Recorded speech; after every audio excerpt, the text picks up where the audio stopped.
What's up, everybody?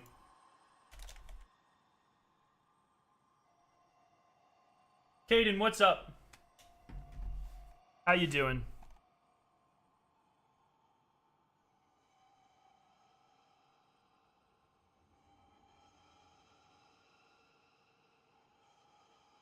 How's it going? It's been a wild day, man. So much news. Yeah, the Twab wasn't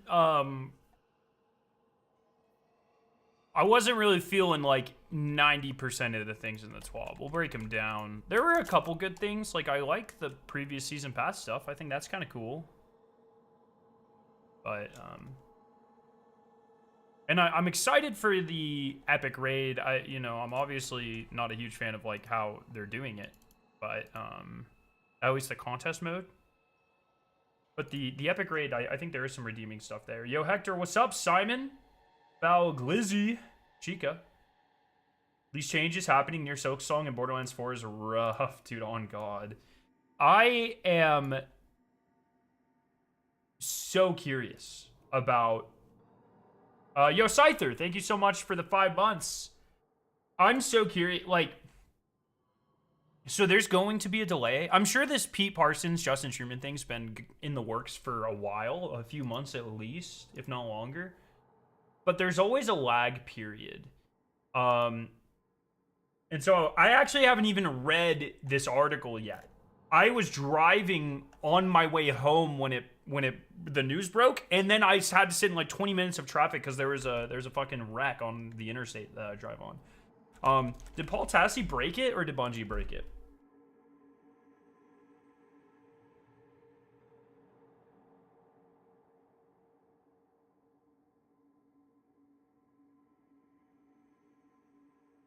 Yeah, here we go from Paul Tassi.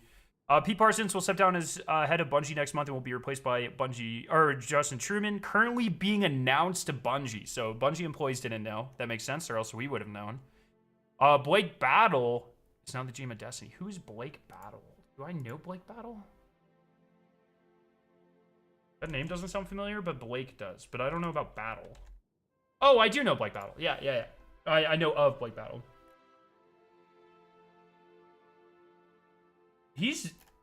We don't see him a lot, right? I don't think we see him hardly at all. Sony purchased close in July of 2022, and a lot of exec deals have 3 to 5 year vesting schedule for millions or tens of millions of payouts. So yeah, I'm sure this is no coincidence. I want to read Bungie's actual statement here. I want to buy Bungie employees pizza for their celebration of Pete's departure. Once again, like, keep in mind, like, this is one thing that I always caution people about, like, the Sony takeover stuff too. Like, remember, just because something is changing doesn't immediately mean it is going to be significantly better. We don't know. It might be. We're on the outside. From what I've seen, previous Bungie employees on the timeline seem to think this is a good thing, so that's good. But keep in mind, usually with CEO changes comes restructuring. Layoffs are, not uncommon after this sort of thing. So it's just like, don't, let's go forward with cautious optimism. This doesn't mean that everything's just going to immediately be fixed, right? And I think that's something that's really important to remember. The whiplash from the 12 response to Pete Parsons being gone is insane. Yes, it is. I have not read Justin Truman's post yet. We're proud to announce that Justin Truman will be stepping up as Bungie's new studio head as Pete Parsons retires from his position to pass the torch to a new generation of leaders. To the Bungie community. After more than 2 decades of helping build this incredible studio and establishing the Bungie Foundation and growing aspiring communities around our work, I've decided to pass the torch. Journey has been the honor of a lifetime. I'm deeply proud of the worlds we've built together and millions of players who call them home. And most of all, I'm privileged by the opportunity to work alongside the incredible minds at Bungie.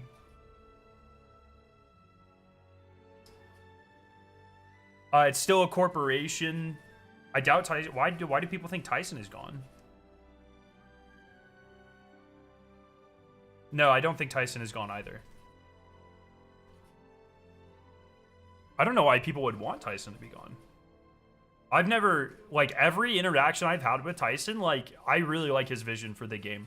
Obviously, stuff is rough, but they just they literally ripped out the entire engine of the game and are rebuilt. Not, like, sorry, that was supposed to be a car metaphor, and then I realized that was a really fucking awful metaphor because games also run on engines. That's not what I meant. But they, you know, they tore out the entire insides of, like, the core systems of the game and they replaced them. That's not gonna go smoothly the first time, you know what I mean? Tyson's the game director, not the GM. Justin Truman was the GM.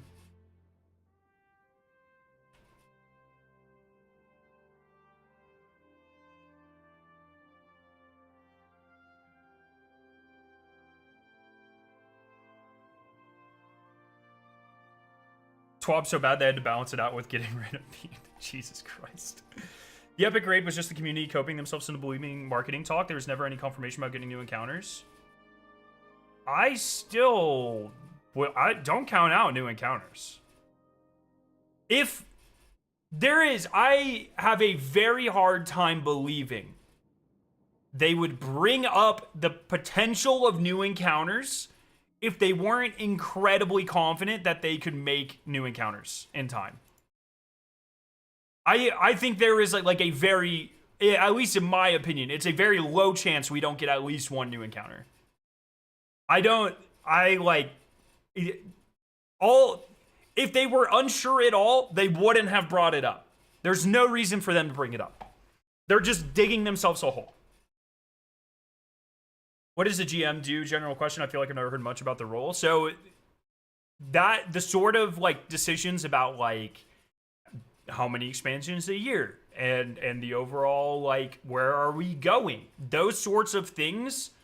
That's what I imagine a GM does, or at least helps make the business case for to bring to like the CEO or whatever and get the final confirmation on that sort of stuff. But I have to imagine that the GM has a very heavy hand in how the game evolves over time and like the cadence that we experience the game. Yo, Sub Guts, thank you for the sub.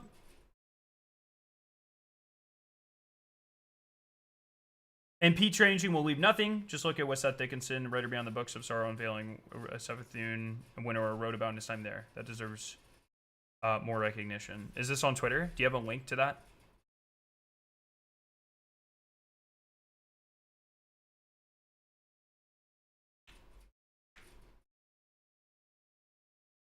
I wonder when we'll see Justin's car collection. I think Justin's more... I mean, didn't he use a train metaphor at the GDC talk? He's probably more of like a model train guy, which I respect. I'm a big train fan myself, okay?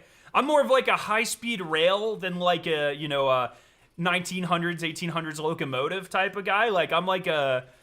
I like myself some high-tech, like fucking super magnet-powered high-speed rail. But, you know, train lovers... They're all fucking, you know, we got a vibe together. You know what I mean?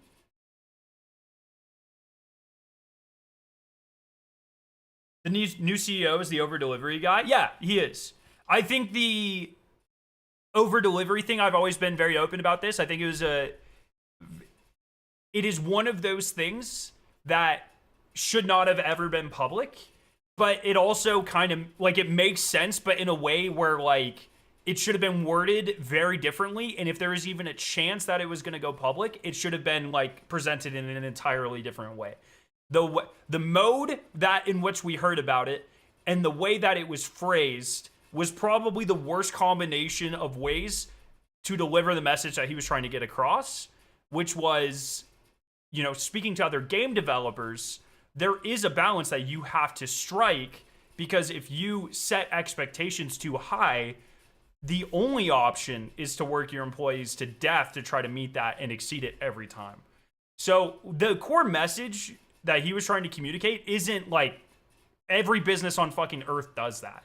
That's just how businesses work. It's, you know, small incremental improvements. It was just communicated in a way to an audience that wasn't supposed to be us. Can you send a link? You can send a link in Twitch chat, not YouTube chat.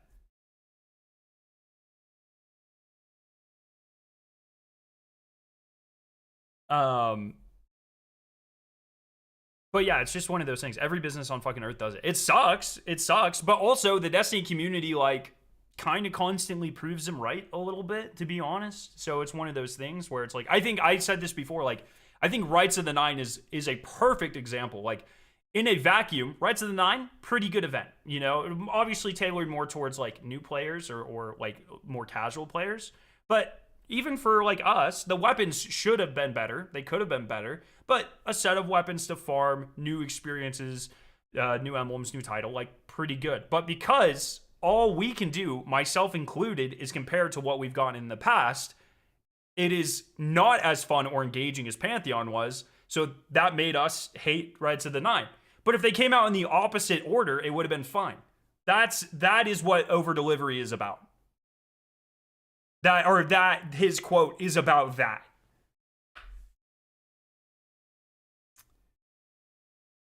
Anyways, I gotta continue reading this. Am I just here? When I was asked to lead Bungie in 2015, my goal was to grow us into a studio capable of creating and sustaining iconic generation-spanning entertainment. We've been... Didn't he say 20 years? What did he do at Bungie before he was CEO? I thought he came from Microsoft and straight up just became CEO.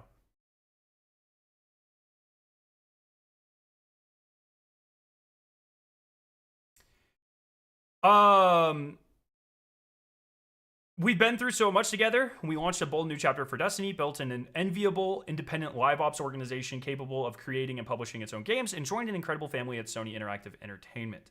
Today marks the right time for a new beginning. The future of Bungie will be in the hands of a new generation of leaders, and I'm thrilled to announce Justin Truman will be stepping into leadership as Bungie's new studio head. I have worked alongside Justin for many years. His passion for our games, our teams, and our players is unmatched. Honestly, it's also kind of crazy. Like, I don't know what Justin did before game lead, but game director on Destiny 2 is he technically CEO? Like, they're calling it something different? Is this being like professional speak? Anyways, going from game director to CEO or studio head in 7 years, 8 years seems fucking crazy, right? That's a fucking... The reason I asked that is because at different company, like the company I work with, there's like president, there's CEO, there's, you know, vice presidents, there are like 18 leadership positions.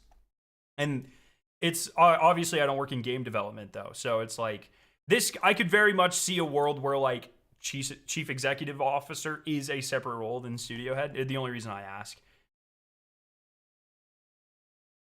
But that's crazy.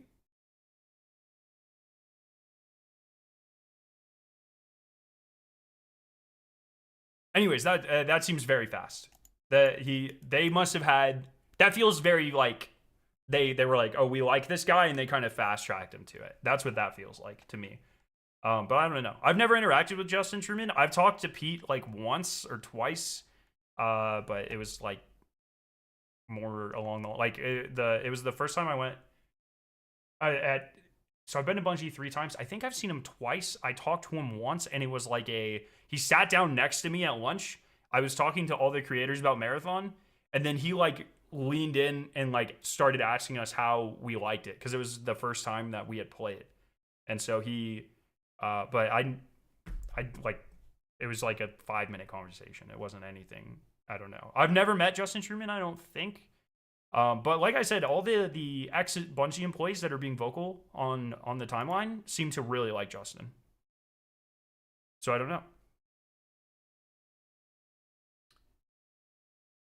So I have no idea.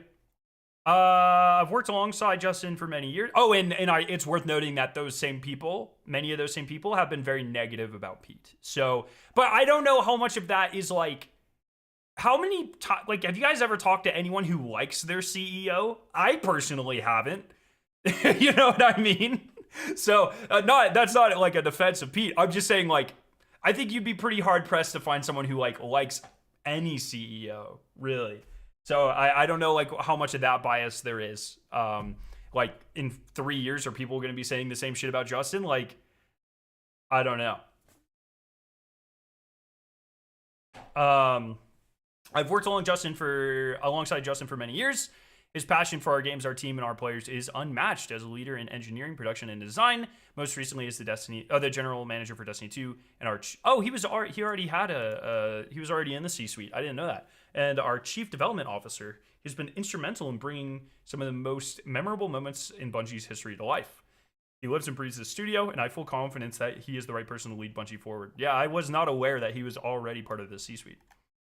Thank you for being the best, most passionate community in gaming. It's been a privilege to serve you. As for me, I'll be second star to the right and straight on till morning. Okay. That's got to be a reference to something.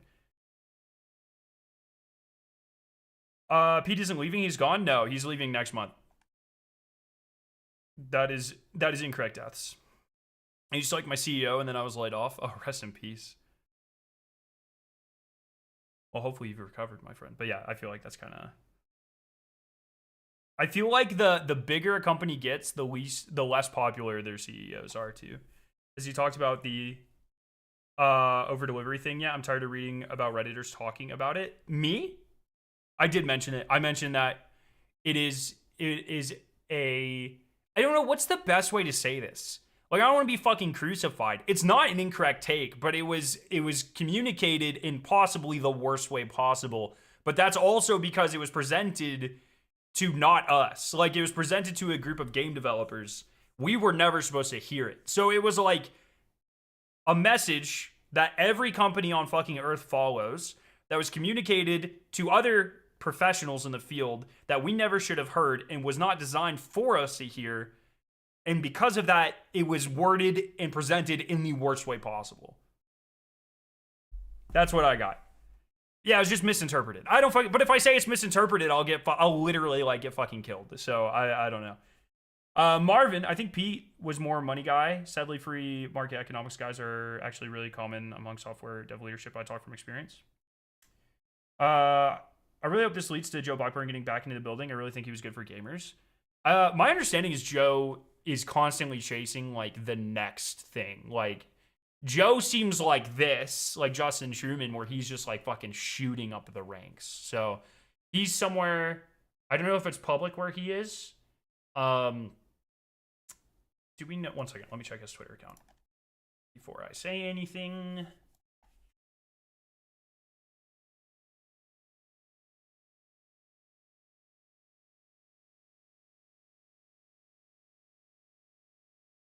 Pretty sure it's not public. Oh.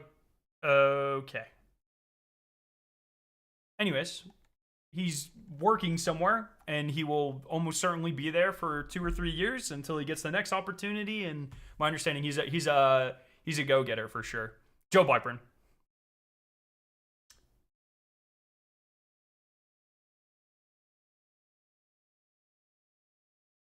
Anyways.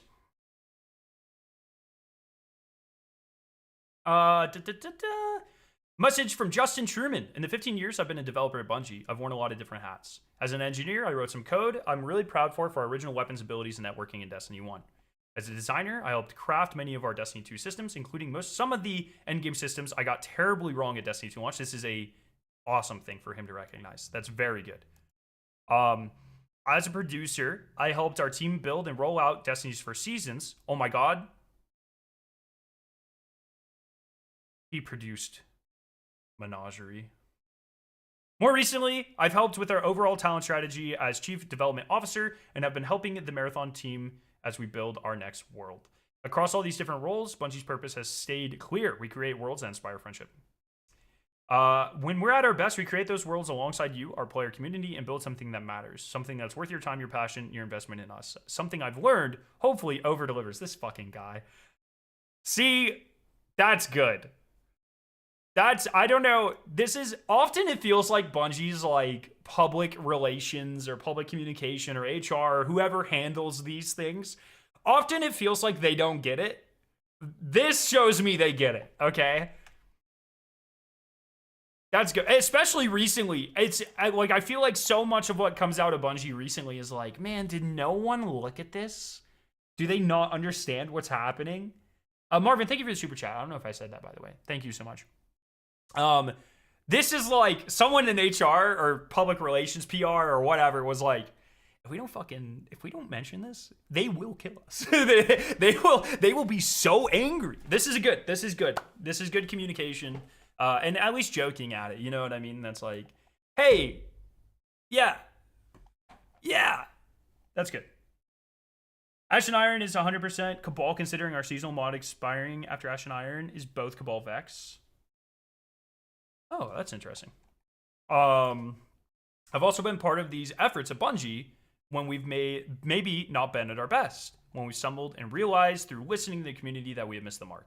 I know personally I've learned a lot over the years, as all of us have here, from those conversations. I'm committed to supporting and working alongside every member in the team here as we continue pouring our hearts and souls into these worlds that we love and that we hope have been worth your time and passion, because ultimately these worlds exist and thrive. Oh, these worlds only exist and thrive with you in them. We are hard at work right now to doing just that, both with Marathon and Destiny. We're currently heads down, and we'll have more to show you in both of these worlds later this year. In closing, I know I can speak for all of Bungie when I say I appreciate your passion, your perspective, and the time you spend with me. Okay. That's a good first message, man.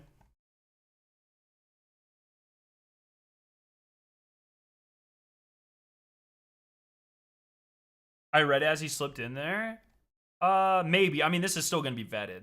Like, especially anything that comes out of Bungie, especially something that's coming from a CEO, is there are 40 people that look at this shit.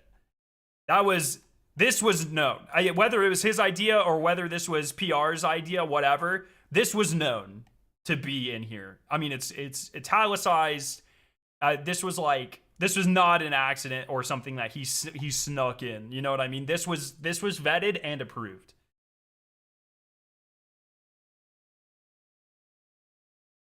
The CEO leaving is a damage control response to the Twab. Well, considering that this was literally uploaded 14 hours ago, and that doesn't even count probably the 3 months that it took to write and vet this and make all the decisions and stuff, I'm going to say that's probably not the case, Bert.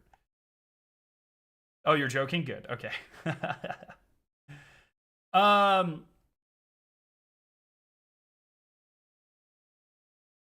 So interesting. Once again, like this is potentially exciting, right? Like I still think with all of this stuff, you need to approach it with cautious optimism, but people that have experience here seem like people that used to work at Bungie that can talk about this sort of stuff seem to have a lot of faith in Justin Truman from what I've seen on Twitter compared to Pete. Now, there's a myriad of reasons that could be for, but it's just really important to keep in mind that with this sort of thing, it is not uncommon to get restructurings and every time, and I've only been in industry for like fucking like 2.5 years. And it's chemical industry, it's not this. But even in that time, the amount of vice presidents or directors we've gone through, and every time that fucking happens, every time you get a new one, there are restructurings, there are layoffs, everyone's fucking thrown all over the place, and product alignments change, and scopes change, and there's just a month and a half of bullshit, safety metrics change, and all this stuff. It's all over the place. And then, like, and that's at, like, 3 levels below this. So when this happens, there is going to be some sort of creative vision shift. 100%. Now, hopefully that doesn't result in a loss of jobs. That we don't know what that is going to result in, especially because not only is CEO changing, but GM of Destiny is changing as well. So, Blake Battles and Justin Truman, they are going to have a different vision than Justin Truman and Pete Parsons had. Period. That's just how it works. So there are going to be changing things. Now, what does that look like? What is the time frame of that? Does that cost anyone their jobs? What does that mean in the short term for Destiny? These are all questions that are impossible to answer until we see. And I think that's something to keep in mind. In the short term, like, Renegades, probably nothing's going to change there. But Shattered Cycle, The Alchemist, the Marathon launch coming in Q1 of next year, allegedly, according to the PlayStation stock report, or investor call, rather. That sort of stuff, like, there's room for movement there. And then in the 3 to 5 year range from now, there's a lot of room for movement. So I think it's important to keep in mind that we can be cautiously optimistic. We can be optimistic, but, you know, don't just assume this means that everything that we want to happen to Destiny is going to happen tomorrow. That's really important to keep in mind. This does not mean there's going to be a Destiny 3. Okay? All right, everyone. Can I get some, like, thumbs up in chat that you understand that? Let's get some thumbs up. This does not mean there's not going to be a Destiny 3, but this does not mean there is going to be a Destiny 3. Okay? I need some thumbs up in chat, if you understand. Or a 1, or, like, literally any emote. Okay? I need people to understand this. And I need you guys, everyone watching here, if you understand that, and you hear another streamer saying this means there's going to be a Destiny 3, I need you to correct them.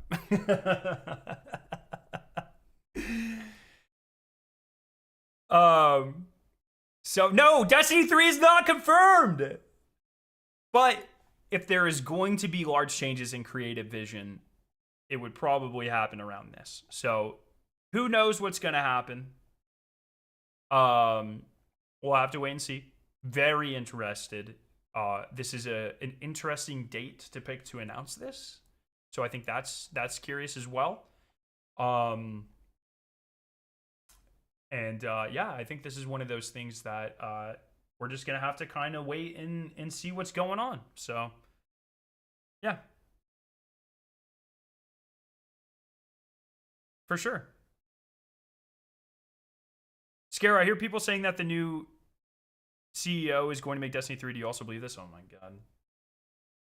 Oh my god. Any emote's fine. Yeah, the taco emote's fine. Sorry. I want to check Twitter real quick.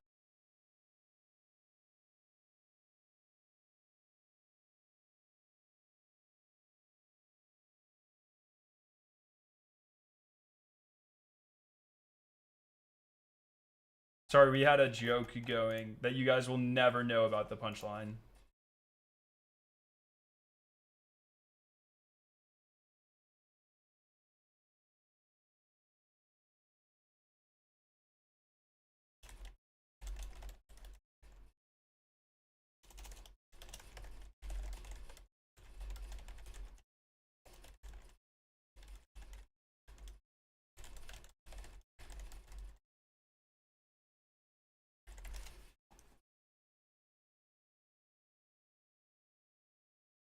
Okay.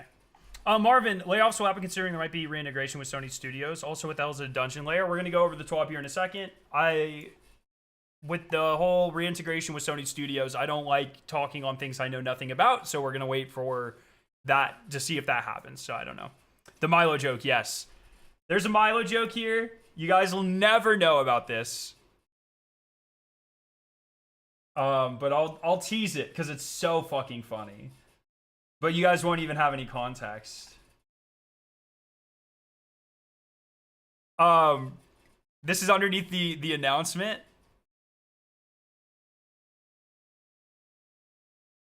And Milo he tweeted all of us. And he said, I prefer not to speak. If I speak, I'm in big trouble. Which, there's a reference here. And I just said, insert picture of me here in front of a forklift with absolutely no context. So don't worry about it.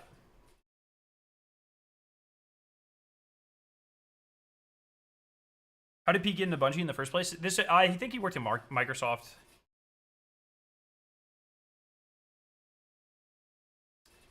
I haven't played. I fear some content just got lost to the vault. Yeah, this is a you'll never see the full video type of moment. We cooked a little too hard. I haven't played since Forsaken, but thinking about getting back into Destiny. Do I need past expansions, or should I just buy Edge of Fate while it's on sale? Yeah, just get Just get Edge of Fate. Like, nothing else is really, like, fucking... Everything else is kind of free. I mean, it's not. Like, can you still buy the previous expansions? I don't even know. But the way that the game is structured now, like, all that old content's in the game, but none of it matters. So...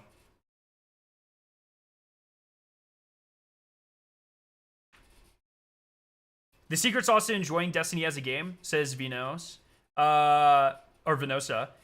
Do not interact with Destiny, Reddit, Twitter, forums, and YouTube except for watching Scarrow. Real. All right, the Twab. Now, I'm going to be fucking real, boys and girls. There was, like, 2 things in this Twab I like.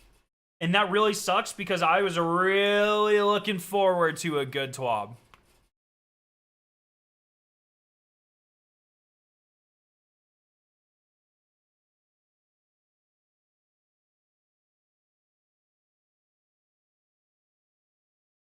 So, yeah, I've read the Twab. I've read the Twab. So, yeah, there's a couple things. Yeah, I'm not calling it Twid. It's Twab. This is definitely a Twab of all time. It's really sad because I really wanted to like this. I was really looking forward to it. So first off, I'll give them one thing here. The icon for epic raids looks fucking sick. Okay. So I'll give them those flowers all day long. This is like tattoo worthy. This is sick. I like this a lot. Anyways, could you explain what a tertiary is in Armor 3.0? Yeah, I can. So archetypes roll with a primary stat and a secondary stat. The primary stat always has more points than the secondary stat. So that's like for instance, Paragon Armor. Super is your primary. It'll always have the most. Melee is your secondary stat, so it'll have like the second most. Those are set based off of the archetype. So there's 6 archetypes. There are 6 combinations of primary and secondary stats that are static on the archetype. But every archetype can roll or does roll with a tertiary, which is randomly one of the other 4 stats. So on a Paragon piece of armor, Super is the primary. It'll have the most. On tier 5, it's 30. Melee is the secondary. On a tier 5, it's 25. And then your tertiary will have 20 points, and that'll either be in grenade, class, weapons, or health. Randomly. And every time you get a Paragon piece of armor, that tertiary will be random. Anyways, this looks sick. This icon specifically. Everything else makes me sad. Okay, Desert Perpetual expands soon. On July 19th, the Desert Perpetual raid was released to the world. We wanted to deliver a unique experience that allowed for replayability, challenging encounters, and more customizable difficulty thanks to the new system. But that was not all. And I think generally, with the exception of it not dropping enough loot and the loot being lower tier, which is for a lot of people like obviously a significant part of the raid, but I think from like the gameplay perspective of the raid itself, the feat system, the 4 bosses, the flow, like how you can choose like the non-linearity, like I think the raid's actually a goddamn banger. Should drop 2 or 3 times as much loot easily, not even close, high level loot so you can power up, and the loot should be plus 2 tiers at default, or 1 or 2. Let's say I should be able to get tier 5 loot without like literally grinding my nipples with a fucking cheese grater. Okay. Get ready for the epic version of the Desert Perpetual, which will permute and expand on the original starting September 20th. Now, I have bad news. My friend Chemo's on stream a lot. We've done multiple day ones together. You guys have heard Chemo a ton. Chemo gets married on September 20th, and I'm in the wedding. So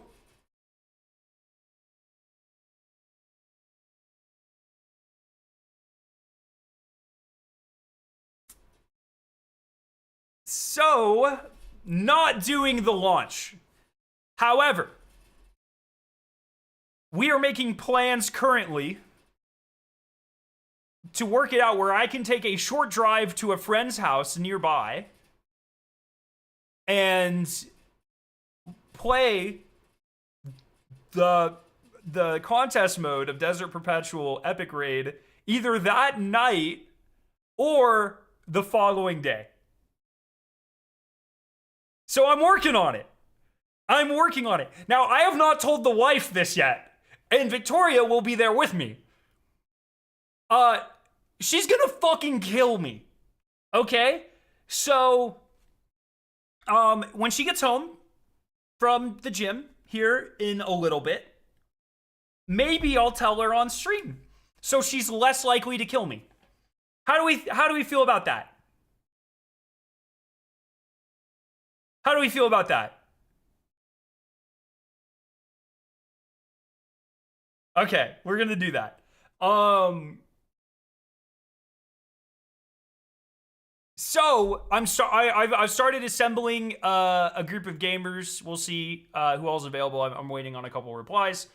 And like I said, like the wedding is at 5:30 Pacific, so it'll probably be over by like 9 or 10. How long do weddings last? I don't know. And then a couple hour drive. Like we'd either be starting very late that night, like very late that night, or probably better, very early the next morning. We'll see what the boys want to do. We'll see what the boys want to do. So,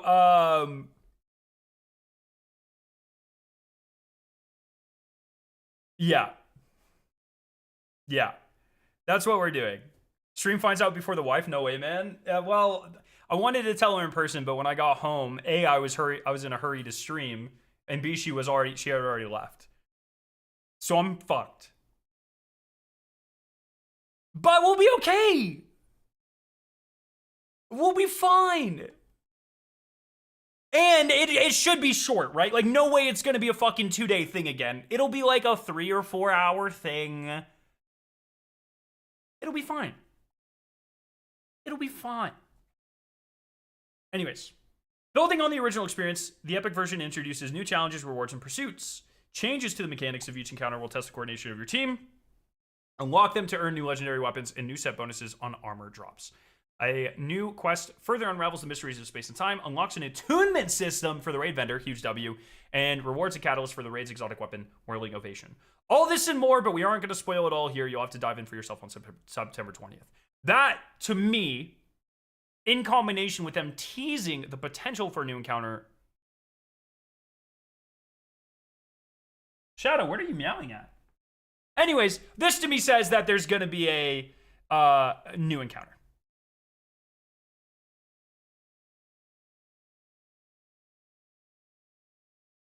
So, we'll be all right. We'll be all right. There's still logistics to work out. I'm kind of sprinting here to figure shit out because I didn't expect them to do this. But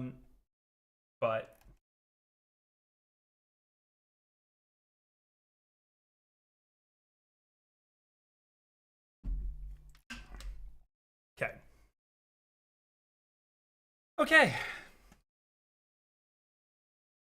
Anyways. So if anyone wants to recode my... No, that's a joke. Bungie, that's a joke, okay? If any... It would have been better if I was like, if any cheaters want to recount. That's a joke. No one's ever touched my account. No one else is ever... No one else. No one is ever touching my account. You think I would risk a fucking 10,000 hour account for anything? You're out of your goddamn mind, bro. Plus, I've got skills. So it's like... Okay? When you kill Koragos... The buff plates are still active, so I bet it's going to be a 5th encounter. I hope so. But when you complete Hobgoblin, those plates are also still active. So. Contest mode on for the first 48 hours of the Epic version of the raid. Contest mode will be active. During this time, enemies are a lot tougher and a lot more aggressive, and you'll be playing at a fixed power level disadvantage. So, team play, good strategies, and inventive approaches are key for success. We've updated loot for contest mode. So now your first clear of each encounter in contest will drop tier 5 gear. Each clear, sorry. And if you complete all of them, you'll claim... Holy shit. You'll claim an exclusive emblem. And the catalyst. For the exotic. Also, you better start organizing a fire team if you want to compete in our World's First race. They also did confirm that there is a physical reward for World's First. Personally, not a fan. But, you know, it'll be a bracelet or something. It's fine. Very interested to see the exclusive emblem. Yeah.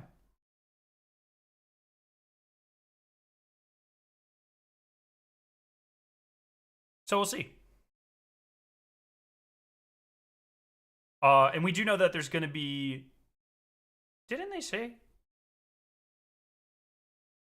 Oh, yeah, they talk about it down here. World's first race info. CB and Evan, two of my best Destiny friends. They're fucking flying out again. Super jealous. They're going to kill it. They're awesome. And they do a great job. Not swap update. Everyone get your angry faces ready. Everyone get ready to be angry. With the release of the Epic Raid, to keep success in encounters focus on action, gameplay, and create a level playing field for players across all platforms. We are rolling out a new version of Not Swap for contest. This does not do this. And I'll explain why here in a second. This modifier will now reset your super and ability energy, special ammo, and heavy ammo, as well as remove all ammo and orbs on the ground when you change exotic or legendary armor or weapon ammo types. This modifier will take effect when 3 or more feats are activated in the standard difficulty of the Epic Raid. This experience has been tuned around the modifier. We'll share more information in a twit. This makes me think that the raid's going to be easier because they are not doing swapping. Did Team Nuts get anything for the world's first? Yeah, they get belts. This does not do that. This does not create a level playing field. This was the worst way they could have done this. I've been saying this since the original Not Swap modifier.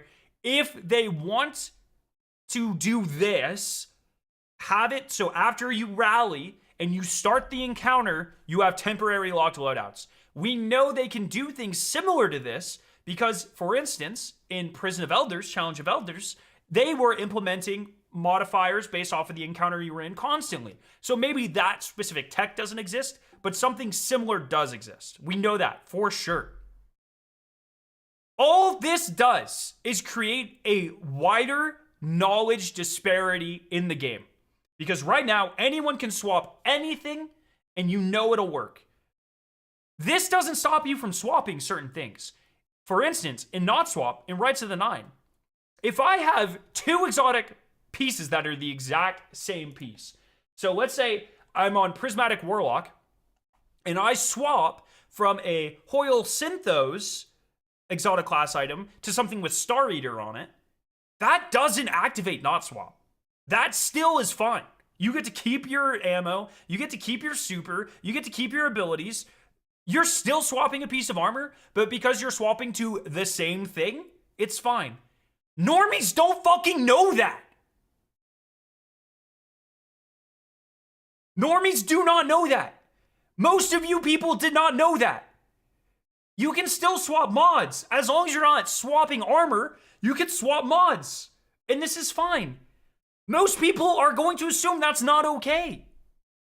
So what they have done here is they have actually just widened the knowledge gap in Destiny, where half the fucking population of Destiny doesn't know you can do something, 40% of people aren't racing, and the final 10% have this forbidden knowledge that we know that gives us a clear advantage because this raid is balanced around people not knowing. This is a bad change. If they don't think loadout swapping should be a thing, lock loadouts after the encounter starts.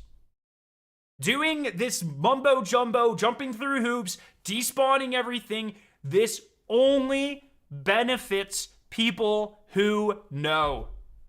And then also, if I'm on fucking Titan, I'm gonna ammo dump, I'm gonna super, I'm gonna ammo dump, I'm gonna hot swap to an Outbreak or a Barrow Dyad loadout, and then I'll have my super back in 12 seconds anyways. And it doesn't even matter that I lost ammo or that I lost my abilities because I'll still get 6 supers in a damage phase. This is the worst way they could have went around this, about this. This is the absolute worst way they could have went about this. They Once again, this is super backseat game dev. I don't know what my proposed solution looks like in terms of like actually implementing it in the game, but I know this is not good. This is not a good fix. Not swap was not a good fix. The fucking, just like the Phoenix or the someone help me out here. What's the Warlock chess piece? What's that shit called? Holy shit. That was a fucking epic rant too. I was going. Sorry? Calculating? Just like the Sanguine Alchemy fix was a bad fix and didn't stop anyone from doing anything, this doesn't stop people who know from doing anything. We're fine. We can still take advantage of this system. It's just, I don't know why. I don't know why they insist on doing stuff like this. I don't know, man. I also, like, independent of this being a bad change, I personally like loadout swapping. I think it is it's a depth of skill expression. I understand people don't like menu gameplay. That's totally fine. But this doesn't remove menu gameplay. This just means you have to jump through more hoops to do it effectively. This doesn't, like, satisfy the I don't like menu gameplay side of any argument. That's it. So it's like, this is a half measure that doesn't do anything, and it's just like very frustrating. So bam, that's all I got. That's my not swap rant. Like I said, I like loadout swaps, especially for like speed runs or low mans, stuff like that. Like, I think it is a really cool way to show your understanding of how certain systems in the game work. There are really fun combinations you can do by, hot swapping and loadout swapping. But sure, if you want the contest version of the raid to be more approachable or whatever, or you're worried about the balance of it, then sure, put in something that stops it. That's not this. This does not do that. So, that's what I got. Marvin, thank you again for the super chat, or another super chat. Outbreak with hold left out deeps most LMGs while taking no ammo. Apparently still okay. Gear power bonus also active, also okay, but swapping not okay. And they'll probably nuke like Barrow Dyad and Hierarchy of Needs again. But there are still primary ammos. There will be things that give you an abnormal amount of super energy that you can hot swap to because they take primary ammo. It happens every time. There's always an outlier. That's what we're gonna have to wait for. Wait, Scarab being critical? This is not your first time, brother. Don't play this game with me. Yeah, fucking Lucky Pants Hunter. Yeah, exactly. Literally exactly. There are so many examples of goated loadouts that utilize primary ammo. This is not going to do what they want it to do. That's just where I am. Even in the top 0.1% of players were complaining about having to loadout swap, so it really doesn't hurt to just try it with a raid that already had contest spotlight. This doesn't stop you from loadout swapping. That's my entire argument, in my opinion. This does not stop. It just makes it harder. It just widens, and once again, it's not like an execution gap. It's still the same amount of buttons to swap. It just widens the knowledge gap, because if you don't do it exactly correctly, then you fuck yourself. Which is going to hurt normal, like, casual players or players outside of the 0.0001% way more than it hurts the players in the 0.0001%. The 7 loadouts I used in day 1 raid would still all be used if not swap existed. Yeah, exactly. I mean, half of us were doing what I'm describing to activate Sanguine Alchemy early. Because they put the 10 or 15 second cooldown or whatever on it. It does. You can just. I'll just be doing that with everything. The players willing to optimize should have an advantage. Yeah, I agree. I think there is a legitimate argument. Garbage. I think there's a legitimate argument around, well, okay, how do you balance around that? Because of the disparity between hot swap, like players who do loadout swap, like the DPS and total damage you can do is like vastly superior to people who like don't or who refuse to. Like if you do For instance, like for final boss, everyone was thunderlording and then hot swapping to Lord of Wolves, or for the wyvern Iatros, I think everyone was acquiescing and then hot swapping to Lord of Wolves. This stops that technically. So that will remove that. But anything that's like Thunderlord into Barrow Dyad, into Unlimited Thunder Crashes, or Thunderlord into Outbreak Prime, like that doesn't stop with this. This doesn't, like, this affects like one boss, max, maybe. And that's just how it goes. Thunderlord and Lord of Wolves swapping is not swapping ammo types? Oh, is it just ammo types? Oh, I thought it was anytime you swapped an exotic armor, exotic weapon. Wait. Or weapon ammo types. Oh my god. Brother, this doesn't even stop that. This literally does nothing. You can swap just as fast on controller. Swapping's faster on controller because you can D-pad it. There are so many solos where it is like beneficial to be on controller for that exact reason.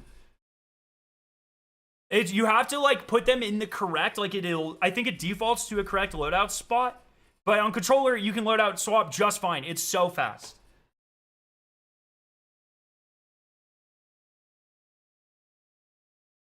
Man.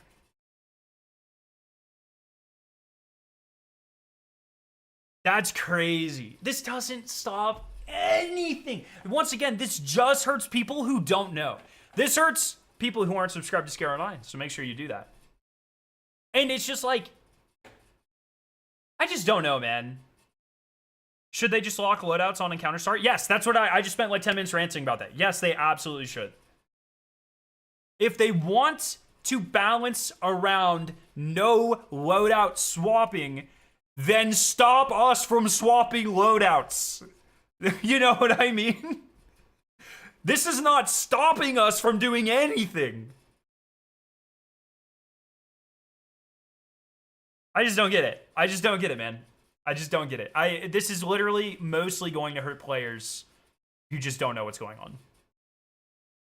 And if they're balancing around this modifier, that means players like me and now you guys that know this, that we're going to steamroll this shit. If they're not balancing it around ammo swaps, but you can still, or loadout swaps, but you can still loadout swap just the same, you're fine. Totally fine. So. You can still, no, you can still swap mods. Swapping to surges, fine. Swapping to fonts, fine. It's just like, this is a half measure that doesn't do anything. And I just feel like that kind of sums up a lot of what is happening in Destiny nowadays. So, the whole point of no locked loadouts is that if you need to change weapons mid-encounter, you still can, but it'll cost you rather than needing to wipe every time you want to change weapons. So, literally the only thing this stops you from doing, Prince Autumn, is running double special and then swapping to a primary. Because it's only when you swap ammo types, right? So if I just go into an encounter with a primary, a secondary, like if I go into an encounter, let's say with like, okay. Every encounter now, I'm just going to go in with like the fucking Fatebringer and then like, a Baron Action or Acacias, something like that. And then Acreus or Thunderlord. And then mid DPS, I'm just going to swap to, you know, a legendary machine gun and Lord of Wolves and keep the primary weapon. That doesn't hurt me. I'm fine. I can still swap to surges.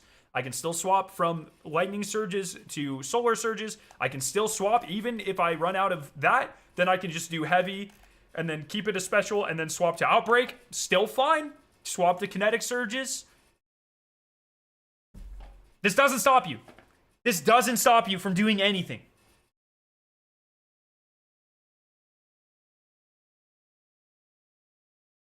It literally only stops you. Can anyone else think of another example?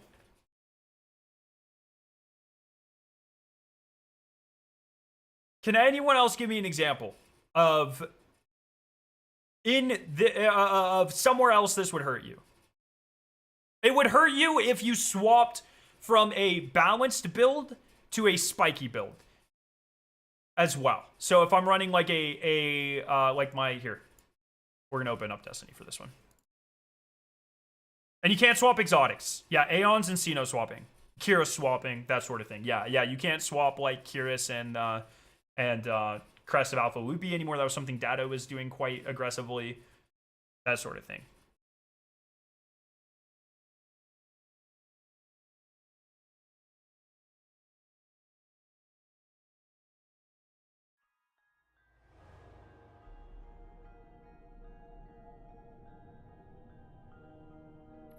I'm going to go in game. I'm going to show you guys. I'm going to show you guys what you can and can't do. But like, this is, I just don't understand. Like, I need to now explain to people what they can do to game the system so they get the same advantage as everyone else. Whereas before, they could just do whatever the hell they wanted. This is why this is so frustrating. Because it literally is a change that hurts people that don't know what's going on. You have further increased the knowledge gap here. And I just like, that is the opposite of what they were trying to do. I just don't understand at all. We're going to go just into a, I was going to go into a private match, but let's just go into the fucking shooting range.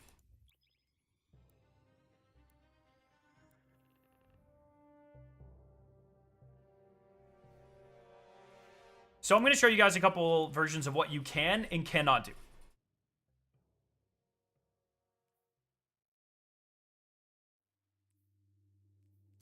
So I'm going to put on a loadout that I would use in the raid. This actually is my raid loadout here. This is my running loadout. This is my damage loadout. So I'm going to do this. And I'll just show you guys. Is this super spiky? Oh, my spiky. Okay, we're going to do that. And then we're going to swap to speaker sight. Sorry, give me a second. Speaker sight. I'm going to put a super mod. And I don't need weapons because I actually, yeah, actually that's good. Weapons.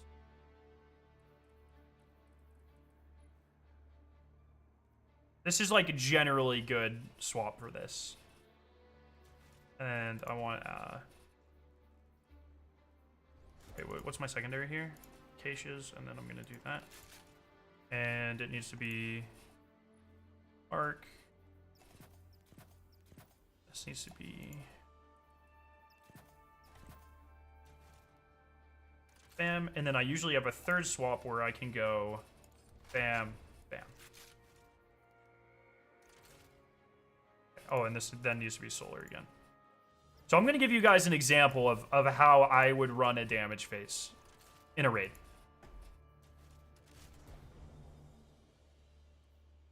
All right, I'm going to show you guys what not swap, as they explained it, does not stop you from doing. And then I'm going to explain to you what it does stop you from doing as they explain it. Wobby, as I go through this, please fact check me on everything, because this is going to be a video and I want to make sure I don't look like an idiot. So thank you very much. And Hoon or anyone else who considers themselves good at this sort of thing, please double check me. So let's say I'm on Iatros, the big wyvern guy. Can I spawn wyverns here? Just for shits and giggles.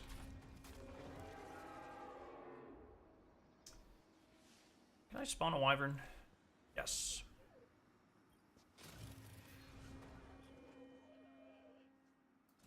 And which one makes them champions? Is it? Oh.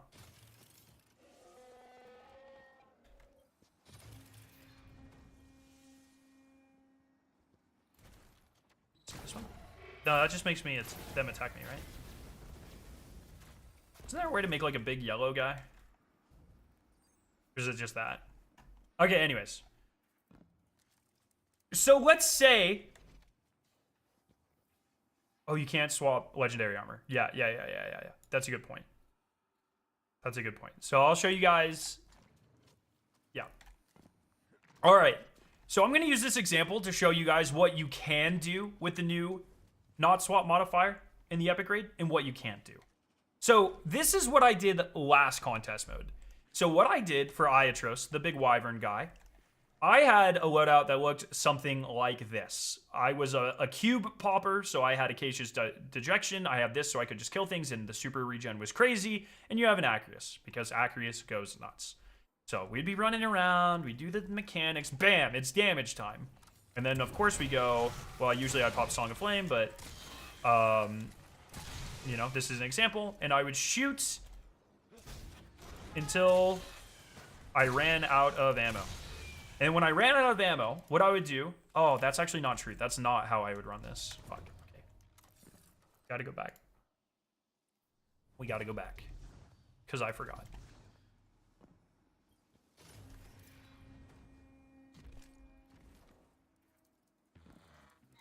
Okay. I'm going to show you guys how I would have approached this in the old contest mode. And I'm going to show you what Bungie is stopping you from doing with the new not swap modifier and what you can still actually do and why the new not swap modifier is a bad idea and only hurts those that aren't in the know and that don't know the way that you can get around it. So my loadouts for Iatros or the Wyvern boss in Desert Perpetual contest look something like this, where I would have like a good all-around build where my stats are kind of like middle of the road. I'd have Legend of Acreus. I would pop the cubes with Acacias. Mint Retrograde is really great for ammo generation and super generation. So that was pretty much my go-to loadout. You know, I obviously like need bolstering grenade on one of these things, which where the fuck is bolstering grenade? Why did I have to go off on that tangent? Why did I do that? Where the fuck, isn't it on your helmet? Am I stupid? Where's bolstering grenade?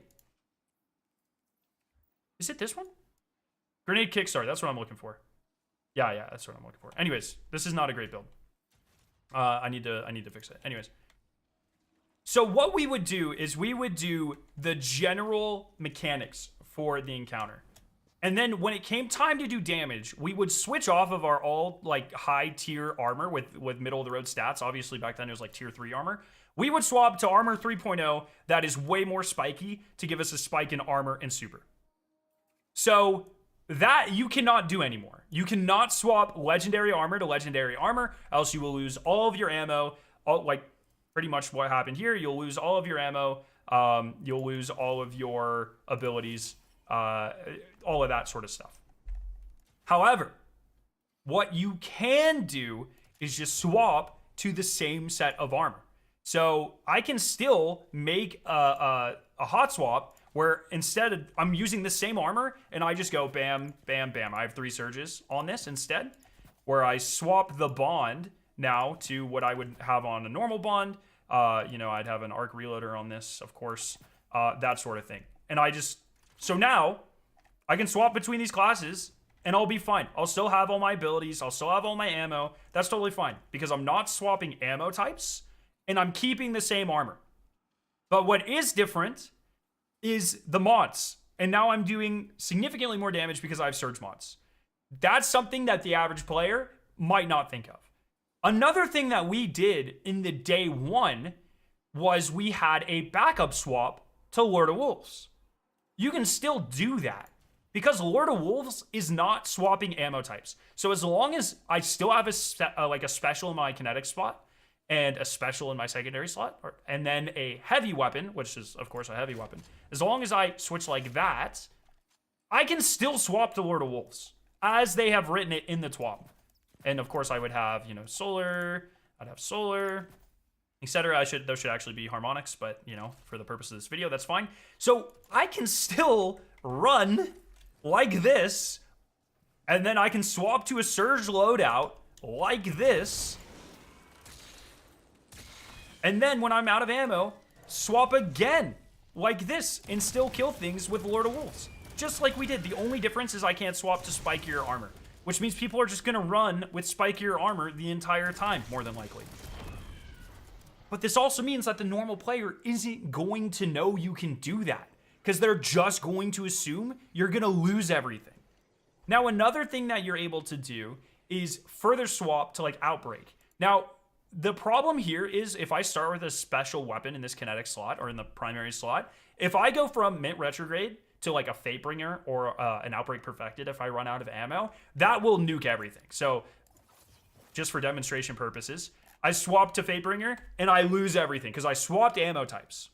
But if I enter the encounter with a loadout that looks something like this, so instead of Mint Retrograde, I'm using Fatebringer or whatever, your favorite primary ammo weapon in this slot, is as if I'm like going through, so like let's say like, what, do I have burns on this? Okay, so let me just show you, like if I started the encounter with this and then I swapped, bam, and then Lord of Wolves, and then this is an empty class, so I'm gonna go ahead and use this as an example. So now let's say I'm in an encounter where it's super long and I need everything. So I'm running on my running class, bam, bam, bam. Okay, I'm gonna swap to my DPS class with my Acreus, bam, bam, bam. I'm doing tons of damage. Oh, I'm out of Acreus ammo. I'm gonna hot swap to Lord of Wolves here. Bam, bam, bam. Oh, I'm out of Lord of Wolves. Well, guess what? I can still swap because I'm using a kinetic the entire time, a primary the entire time. I can still swap to Outbreak. They didn't stop anything. I can just do that. What it does stop you from doing is exotic swapping. So if in between phases, I'm speaker sight, and it's like, okay, my team needs ammo, let me switch to Cenotaph, that'll nuke everything. I won't have ammo for my trace rifles, I won't have ammo for my heavy weapon, I won't have super, I won't have any abilities. But what it doesn't stop you from doing is swapping to the same type of class item. So, or not class item, exotic armor. So let's say I'm on Prismatic, where, this is my Lightning Surge class here, where I have an Inmost Light Synthoceps bond. Let's say I'm doing it, bam, bam, bam, bam, bam, bam. And then, hey, it's almost DPS, and I want to swap. And imagine I'm on Nova Bomb for this entire thing. And it's like, hey, it's almost DPS. Let me go ahead and swap to Apotheosis Star Eater, and then pop my Nova Bomb. So if I had like a different loadout with that set up right here, so same thing, just a slightly different, here, let me do this. Same thing, just a different exotic class item. Because the exotic class items are technically the same piece of armor, you're fine. If I have a speaker sight, as it's worded currently and as not swapped to worked in Rights of the Nine, if I have a speaker sight and I want to pop like for damage, I want a spikier one with more super or whatever, I can do that and it doesn't activate non-swap. So this only stops you from going special or to kinetic if you run out of ammo. And it stops you from doing things like Aeon swaps or speaker sight swaps. Or if you're on Titan, it stops you from doing like Kira swaps for Crest of Alpha Lupi, for instance. But it doesn't stop some of the most effective exotic swaps in the game. And it doesn't stop you from swapping exotic weapons as long as they use the same ammo type. It doesn't stop you from doing crazy ammo generation. If you swap to like Outbreak, like I can use, there's a world where I use Thunderlord for the final boss Core Egos, and then I have a primary slot, so I weapon, I have Fatebringer, so I swap and I can still use Outbreak. Like that doesn't stop any of that. All this does is widen the knowledge gap between the 0.0001% and everyone else. If Bungie wants to effectively stop this, they need to lock loadouts when an encounter starts. Thank you for coming to my TED Talk. Any problems with anything I just explained there?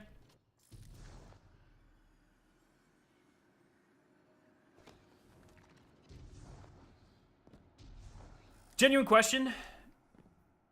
Before you could swap legendary armor just fine with the same exotic class item, but now swapping any legendary armor for stats, for example, they detect it. So we actually don't know. That's a good question, Soon Tip, because it's like if I have lustrous robes,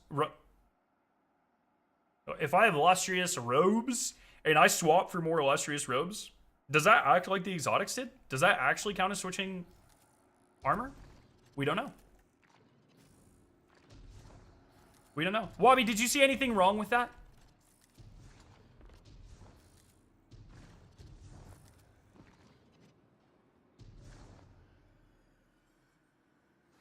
So it's just like, there are certain things here. I think, you know, the armor's one thing, but the weapon swapping is way more egregious. The fact that they worded it like they did, the fact that it is only, here it is. When you change exotic or legendary armor or weapon ammo types. This here is the biggest thing. That's huge. That's why this system doesn't work like they want it to. You're AFK for it? Are you serious? That's diabolical. Illustrious Wobes. Anyways, so I'm sure I'll put that video out at some point, but I just don't like that, man. I'm just not.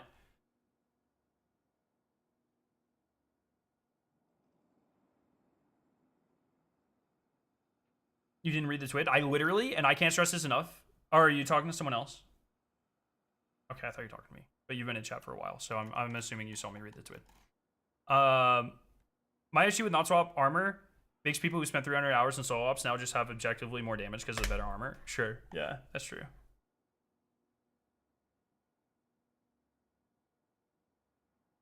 I agree 100%. Scarrow skill expression still exists in locked loadouts. Either fully lock loadouts or leave it all open. Half-assed fixes don't achieve anything. Yeah, exactly. I don't know, man. It's fine. I like loadout swapping, like I said, but it's hard to see people celebrate this, but it actually just hurts them. Like, the people celebrating this don't understand it. It doesn't help them. And that's like, that's where I am.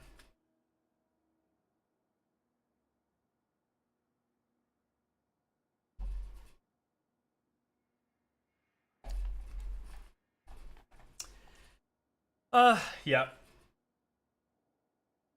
The bonuses to damage and damage resistance granted by the artifact when using featured gear will currently be active during contest mode weekend. Oh, fuck.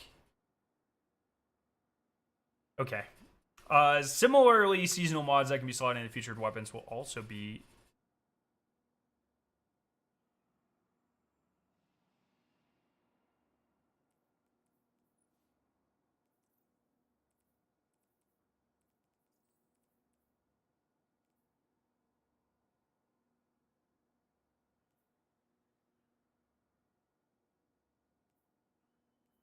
Where's the one that does more damage to Vex?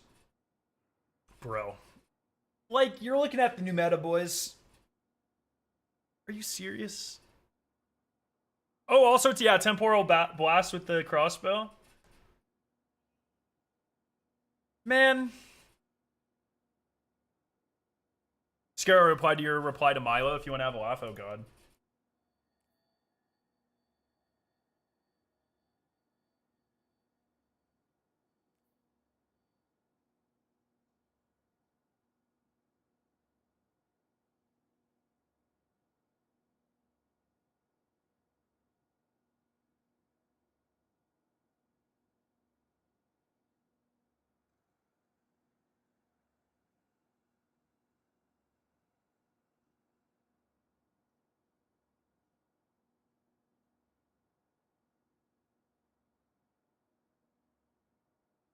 Yeah.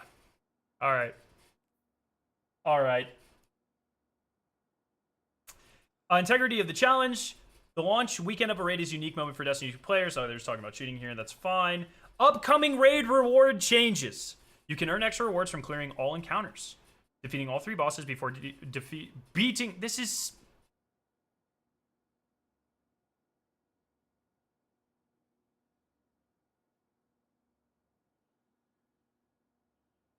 Bro, this makes me so mad. This makes me so mad, dude. It's like, this is not good enough. Why? Why are we tiptoeing around this? Right now, it takes 3 minutes for like an average player to do a solo op. It takes 40 minutes to beat a raid.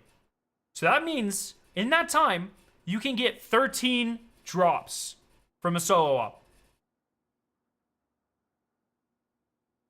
When from the raid, you get 4. And it's like, why? Why adding one piece of gear does not fix that disparity, man. In addition to this, we're introducing 2 weekly challenges. The first challenge gives you an extra piece of loot from your first clear of an encounter each week. So that means on your first clear every week, you go from 4 to 9. Complete this challenge will unlock an additional one that provides bonus loot from just the epic grade. But even if it's just 9 on your first, that means your first run of the week is still not as rewarding. You could like literally triple the amount of loot. I just don't understand. The loot from these challenges drops as seasonal bonus drop, bonus power, and drops to upgrade into your based on the active number of feats. We're also making some improvements to the gear tier. That's fine. My entire thing is the raid. Yeah, we can complain about the tiers all day long. The raid is the pinnacle piece of content in the game. It should be as effective, if not more effective. It should be among the most effective ways to grind for light. I do not understand why we are doing this. Hey, what's up, Jordan? Thanks for the sub, buddy.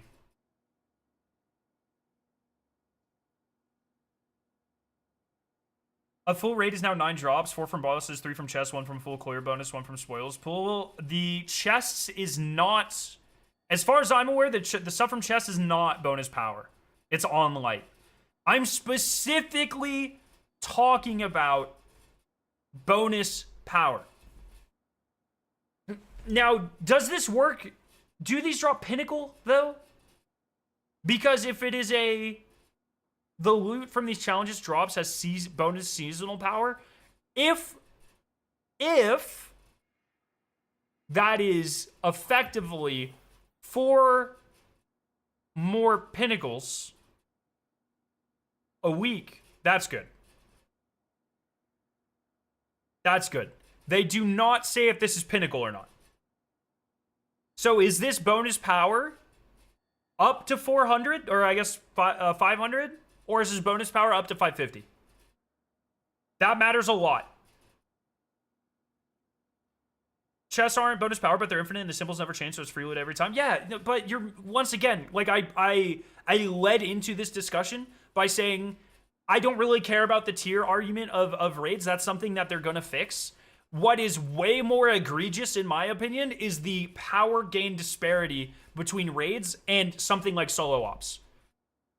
There should never be a 3-to-1 ratio of solo content giving you more power than literally the pinnacle thing in the game. Ever. I'm talking specifically and deliberately about power gains. It's just fucking frustrating, man. So hopefully those 4 drops every week are pinnacle, and it's just 4 extra pinnacle drops per week. I hope that's it. That's the only redeeming quality here.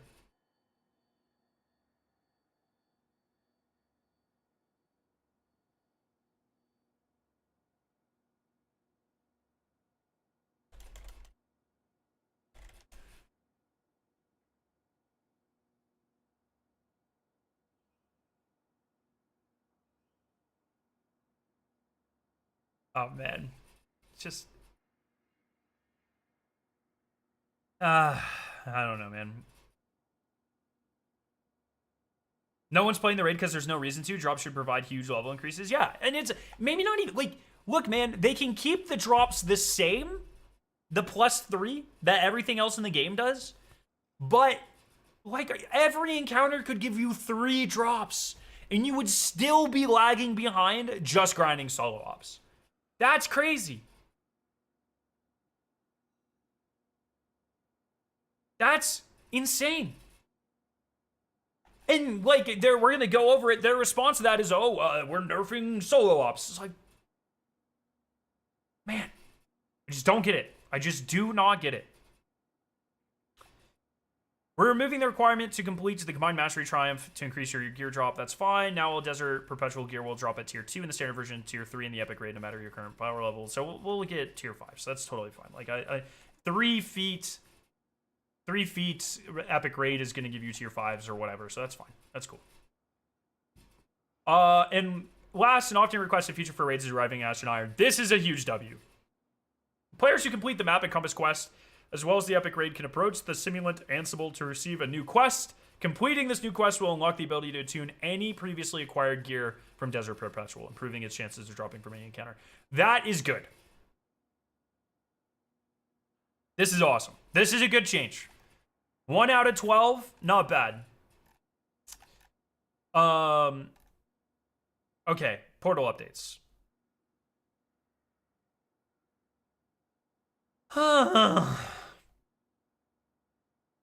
Portal is a better place when there are more options to play that are optimal, or close enough that you don't feel constrained.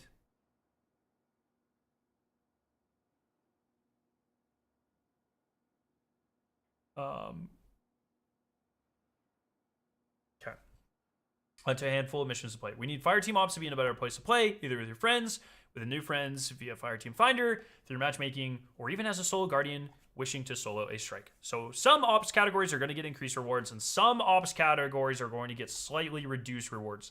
Now, they say slightly reduced rewards, and by slightly reduced rewards, they mean minus 50%. Slightly. The solo ops dominance is especially stark between 400 and 450, where the best way to attain prime engrams is, again, A grade as fast as possible. We want to make sure this is a more interesting portion of the game, one that makes attaining prime engrams in the portal more rewarding. The fuck does that even mean? Starting next week with Destiny 2, we're increasing the time limits in Fireteam Ops direct launch matchmaking tiers, giving players significantly more time to complete challenging match-made Grandmasters. This should help players reach A grades more consistently. But additionally, we have some other improvements planned for the portal in Ash and Iron and forward. The time bonus system should get more valuable versus trading off and killing everything. Speed versus killing everything, sure. Good grades in Fireteam Ops should be less risky and less challenging to get than they are now. Fireteam Ops should be at least a good place to earn power as a solo or Pinnacle Ops, and match-made Fireteam Ops should be more viable at high power levels. The way that equip power and account power work is confusing. We are fixing that. We would like more variety in Pinnacle Ops, including a way to earn Pinnacle Ops gear via matchmaking. We would like to give more regular opportunities to matchmake into marquee activities like Onslaught and the Coil. We want to make it easier and more obvious for everyone in the fire team to get the best rewards, even at wide power differentials. We think various Bane's challenges and boons should be well balanced against each other. We also think there should be more things to do in general. As we add new activities to the portal and bring older legacy activities in, we want to be able to feature these more effectively for daily power gain. It would be great if contests were repeatable for portal rewards. Yes. Okay, any initial thoughts? They're obviously scared of accidentally making things too rewarding and killing all drive to play, but they're too far in the other direction. Yeah, you know what kills my drive to play? Moving at the speed of a snail. Just, man. Okay. In the Ash and Iron release, we have substantial changes and additions. These are by no means final, so expect more in the future. Let's go over them. Ultimate difficulty. Ultimate difficulty will be available when Ash and Iron launches. It's available starting at power 451. It includes 2 new player stakes, pressure cooker, finishing under the time limit, or get kicked to orbits. Extinction, all players are limited to a single life. There are no revives. This is diabolical. This is crazy. Who the hell is going to run this in anything? Sometimes I just die for being in the game. You know what I mean? This is crazy. These optional stakes are intended to provide the most significant challenge, even with the most experienced Guardians, and include score boosts to match. Ultimate Fireteam Ops matchmaking will open up in Week 10 after Ash and Iron launches. Diamond and Platinum reward ranks. Players can reach Platinum in Diamond reward ranks, which run from 450 to 499 and 500 to 550 power, respectively. While in Platinum and Diamond, you can earn A+ grade in PvE. You need A+ to qualify for Tier 5 gear, while Platinum 3 and A grades to start giving Tier 5. Until Platinum 3. Sorry, I'm dumb. Once you reach Diamond 1, B+ qualifies you for Tier 5, and Platinum 3, even a B, will get you a Tier 5. Multiplier changes. We're changing the reward multiplier to use the account highest power rather than equip power to determine the basis of the multiplayer. This multiplier. This is a good change. Do this shit with new gear. Using new gear should not affect your drops at all. Period. This applies to PvP in the portal also. You will still need to have newer feature armor on to get a 10% scoring bonus. Boo. No swapping at the end of activity, however, we track this value for the entirety of the activity. That's fucking mean. There are 5 new portal score boosters in the Ash and Iron reward pass, but you don't lose your score boost if you get them in the Reclamation pass. You can still earn 3% for each new score boost to a 15% total score boost. If you're already at 15%, you can get 10 enhancement cores instead. Time limit adjustments. All activities had their time limit adjusted on actual play data from the past few weeks. Many things are coming down to a reasonable level. Looking at you, 35-minute Starcross timer, and you 2 8-minute Caldera timer. Other things are increasing. Liminality Inverted Spire Onslaught to give you more time to get those bonus points. The bonus timer will award a minimum of 5% score bonus for coming in under the timer. In the future, we're looking at ways to help you visualize this in the customized screen while looking at your projected score. Does that mean that you can't get tier 5s at 450 in Ash and Iron? Is that what that means? No, you can. You're in Platinum right now, so you need an A+. Can you not get an A+ in anything right now?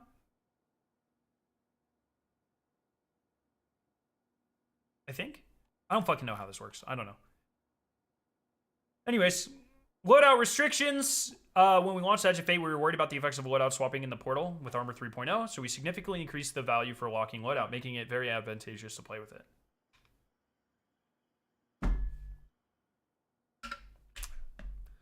This made it a bit too easy to earn good scores in expert difficulty compared to adding bangs and challenges and raising the combat level of the activity. We are bringing locked loadouts back down to where we originally imagined it and are opening up. My cat just huffed at me. Where we originally imagined it and are opening up the design space for some new loadout modifiers. We're adding a new loadout modifier called Touche, which combines the locked loadout and avant-garde restrictions as well as scoring for both. So you know how up to this point in time, I've been very consistent with my messaging where it's like the new loadout thing, the modifier, it's fine. I don't really care because it doesn't really affect me. Well, now it's gonna start affecting me, and that pisses me off. So that's where I am with that. That's where I am with that. Because it's just avant-garde, but you actually have to use it all the time. And that makes me angry. We're also adding a selection of new loadout restriction modifiers alongside of these, starting at the expert tier. Just 3 examples. Explosive weapons, including rocket-assisted ones. Medieval weapons, you can guess which. Old West weapons, yeehaw. All of these include restriction for new and featured armor, similar to avant-garde, but the weapons can come from anywhere, anytime. Even from 1963. Oh, that's a Graviton Lance joke. That's pretty good. Initially, these just include appropriate weapon categories, but eventually you want to expand the value of these by taking into account specialized frames. Perks like Dragonfly or Full Auto Retrofit, and special case exotic weapons like Vexmith Class or Sunshot. Now, if you're thinking that these restrictions are going to make it challenging to counter champions and master and above, we agree. That's why they come with a really juicy scoring bonus to compensate you for your troubles. Anyways. Half these issues would just go away if they let the class items be new gear. Yeah, on God, actually. Our goal for individual activity rewards is to create a consistent value across all activities. While each activity is unique in its own way and can be preferred by different players, we created groupings based on length and difficulty to reward players' effort.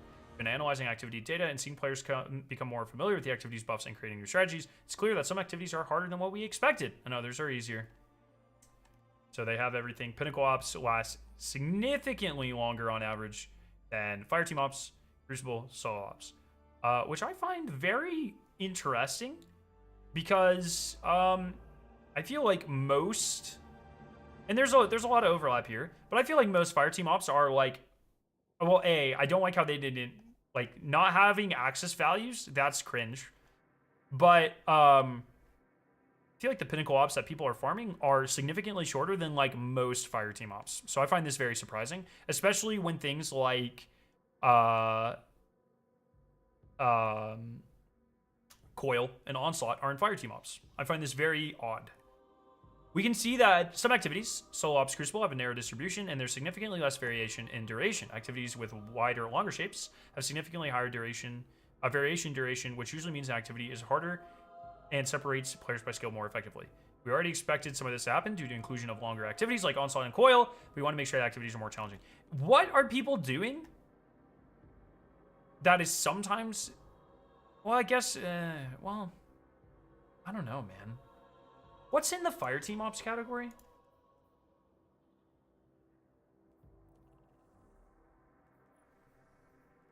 Like Battleground Delve, that's longer than Starcrossed. Technocrat's probably about the same. Dark Priestess probably about the same. I don't even remember what the fuck that is. Oracle probably about the same. Conduit's longer. Devil's Layer's probably longer for most teams. Well, I guess I'm like trying to compare an average team doing this to like me farming Starcrossed. But also like I would wager that most Starcrossed completions are by farmers and most fire team op completions are probably not by farmers. So, but that's obviously an assumption.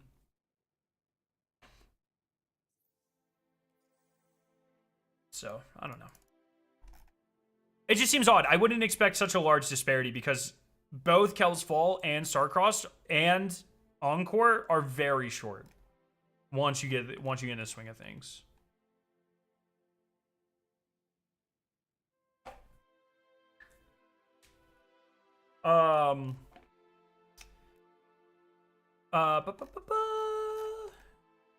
As part of that, we want to make sure activities that are easier than anticipated don't become the only activities that you should run. Looking at Pinnacle Ops. It's clear that there are two general groups in Pinnacle Ops. So you can see these are grouped, these are groups. The groups, short ops like Whisper and Starcross, and the longer ones like Encore and Kel's Fall, which lead to the following changes. Sure. Encore, end activity engrams reduced to 2. Mid activity chest reduced to 2. So right now, mid activity chests drop, and someone correct me if I'm wrong. Mid activity chests drop on light, end activity drop up to 400 with a chance at a pinnacle. I believe that's how it works. Right now, Encore, I believe, gives you 3. Is that correct? Yes, gives you 3. So, that is essentially 30% less light progression. That's not a slight variation. That is a huge variation. Starcrossed, end activity engrams reduced to 1. Currently, it is 2. This is a 50% reduction in light gain. This isn't a small... Let me find the fucking quote here. Let me find the quote here.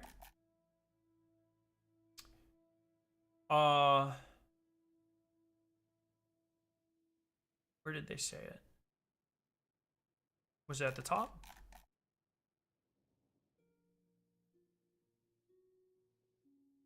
Where did they say it? Was it in this list?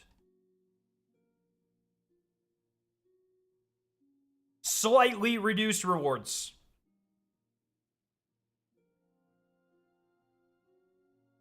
%. Slight reduction. Right on. Whisper, the mid activity chest got removed. That's fine. Who cares about on the light drops? No one cares. So, that's where I am. If all actives give the same rewards, 1 drop, and take the same amount of time, then nothing is the best of farm. But that, once again, that shouldn't be the case. That's boring. There should be rotating things that are the best of farm. I don't know why they don't do that. If instead, you see how close these things all are?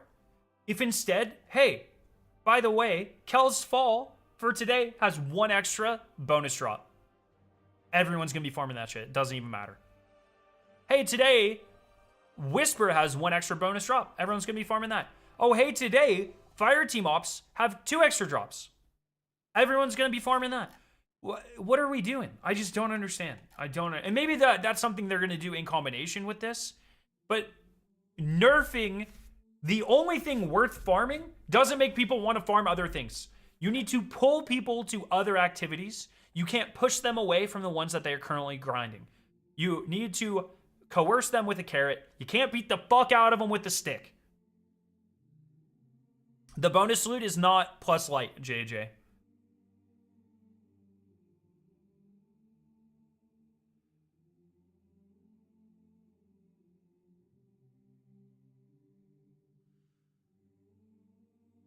Anyways, we'll keep going. There's other changes. They might address some of what I just said.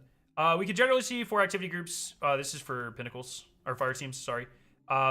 Including both Inverted Spire and Liminality being harder than anticipated as compared to shorter fire team ops. Widow's Court consistently being the longest activity. Makes a lot of sense. This is cool, though. I like having this data. I think that's fun. So, we're making the following changes to the rewards. Liminality is increased to 2. Bonus drops. Inverted Spire is also getting increased. So that's double. That's nice. And then Onslaught, Widow's Court's being increased to 4. Is Widow's Court 2 or 4 right now?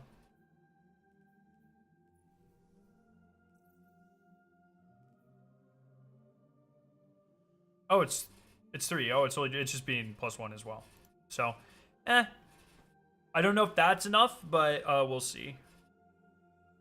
Lastly, you're making some category changes. We'll be moving Onslaught and Crawls to Pinnacle Ops. Both create more activities to gain Pinnacle loot from, and Unified Fire Team Ops to be 10 to 15-minute activities. We do not want to be constantly updating activities because that would create uncertainty in the rewards for them, but we will review this data with every major release and update activity rewards where appropriate. So, yeah. Power and rewards, new weapons and power armor coming to the portal with Ash and Iron. There will be new gear to earn in each of the portal categories. That's cool. I like that. New things, so this is another good thing. New things to grind in every category, so it's not just Bushido for an entire 6 months. It's not just Mint Retrograde for 6 months. There's other things as well. I like that. That's good. As mentioned in the July 3rd TWID, 400 to 450 will no longer be limited by Prime Engrams. You'll be able to level up all the way to 500 via any portal activity. But once you reach 500, Prime Engrams will once again do the thing. But they are fixing Prime Engrams, and I think these are good changes. But all but one are good changes.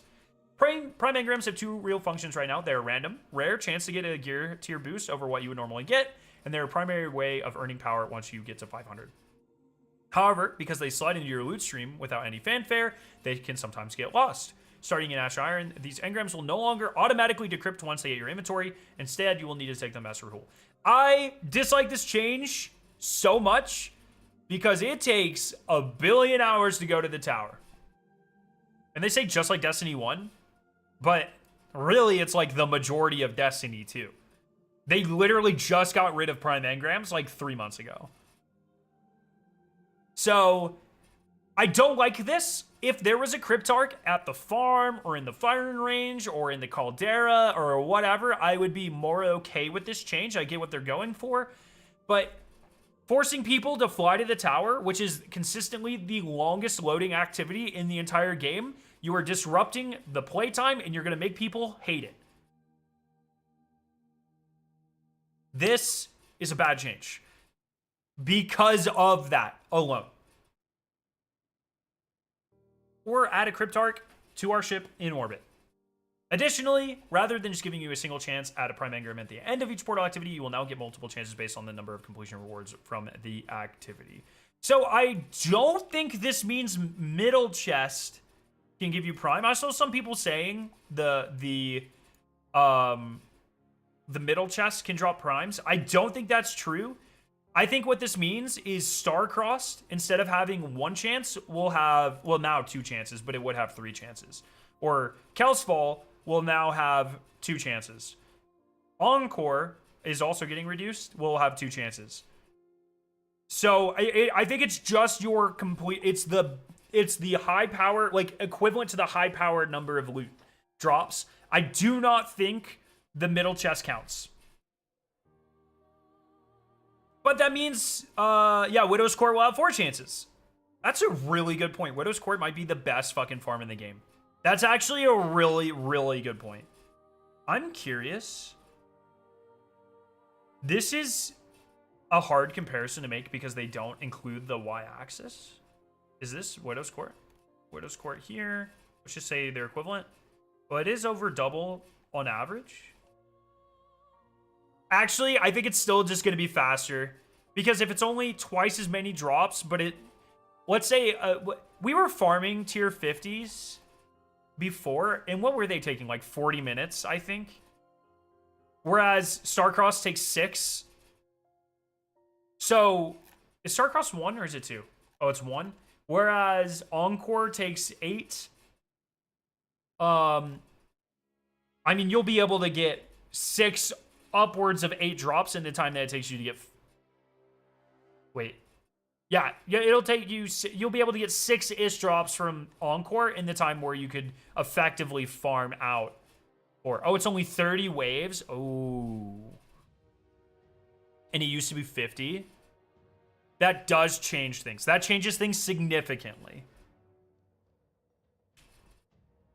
Interesting. I'm excited to see that. Because I actually really like Onslaught.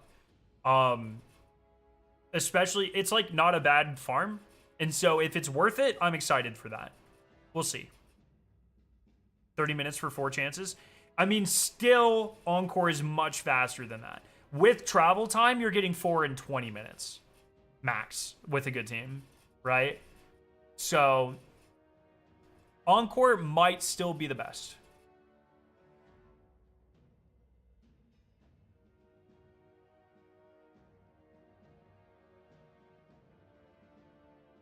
So,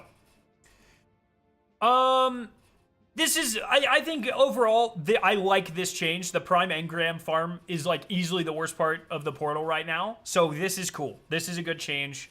In combination with Festival of the Lost and Arms Week and Iron Banner and whatever, like giving you stuff as well. I don't think the grind from 500 to 550 is going to be that bad.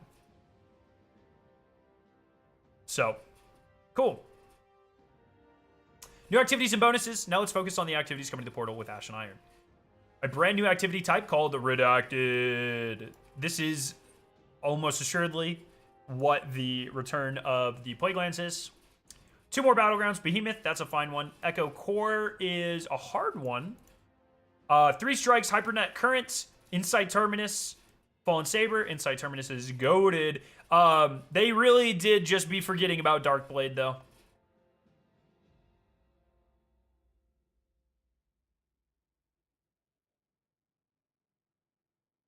Three expeditions from Season of the Plunder, man.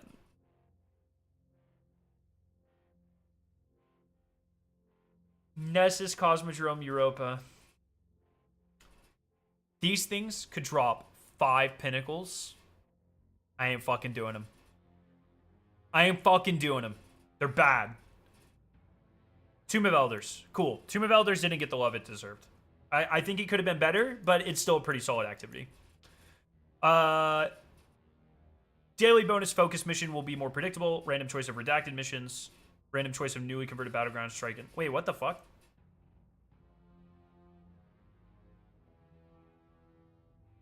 So we're getting mission. What? Oh, is it this? Oh, okay. But that means that we're getting more than one of these. That's kind of cool. We're getting multiple of whatever activity we're getting with Ash and Iron. So that's fun. It's going to be something like Onslaught, maybe. So you just paid for stuff you already paid for? No, all of this is free. None of this is included with the... Everything that is in the portal is free.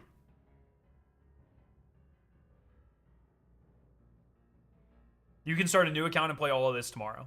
Ash and Iron is completely free with the exception of the Prime Raid. I think every other aspect of Ash and Iron is free. What is a crawl? I think they describe them right now in-game, right? As crawls? I think, like, Coil is a crawl? Yeah, Coil is a crawl. So what they're referring to here, guys, like mission, mission, mission, Onslaught, Onslaught, Coil is a crawl. Savathûn Spire is an offensive.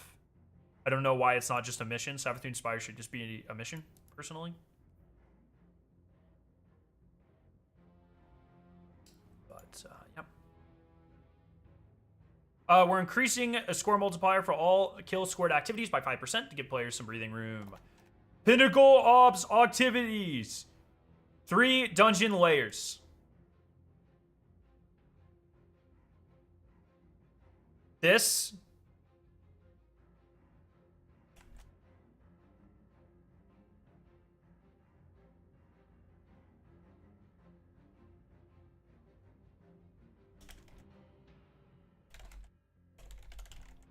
Mention this.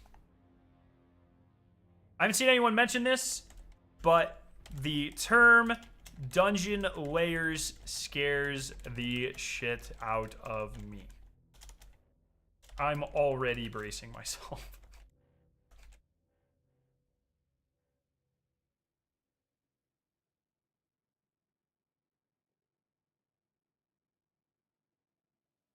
Yeah, this feels like it's gonna be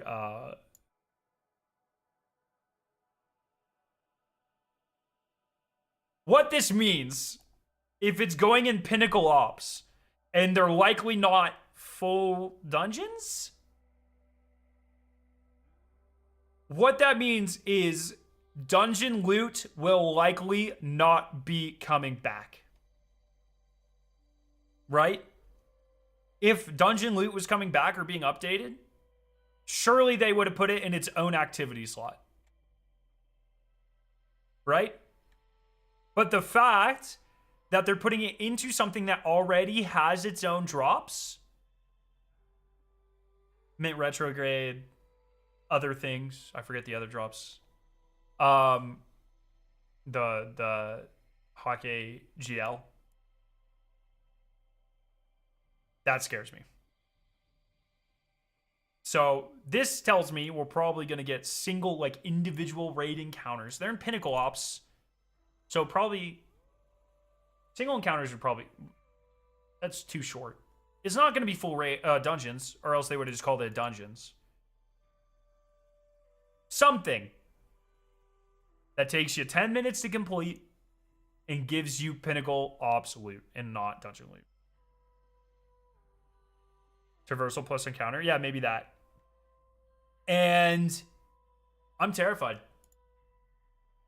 Because I want dungeon loot.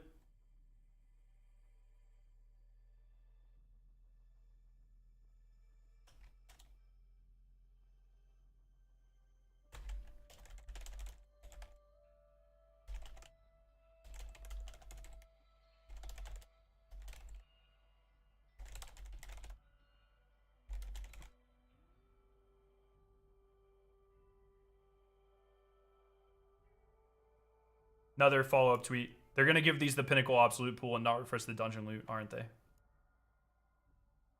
I just want to put my stamp on that real quick. So.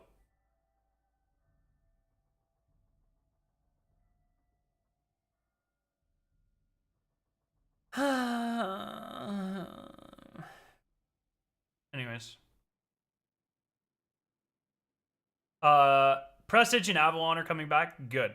These are, I think, two of the most goated exotic missions. I think Avalon is, like, criminally underrated. If you give Avalon armor sets, it's a dungeon.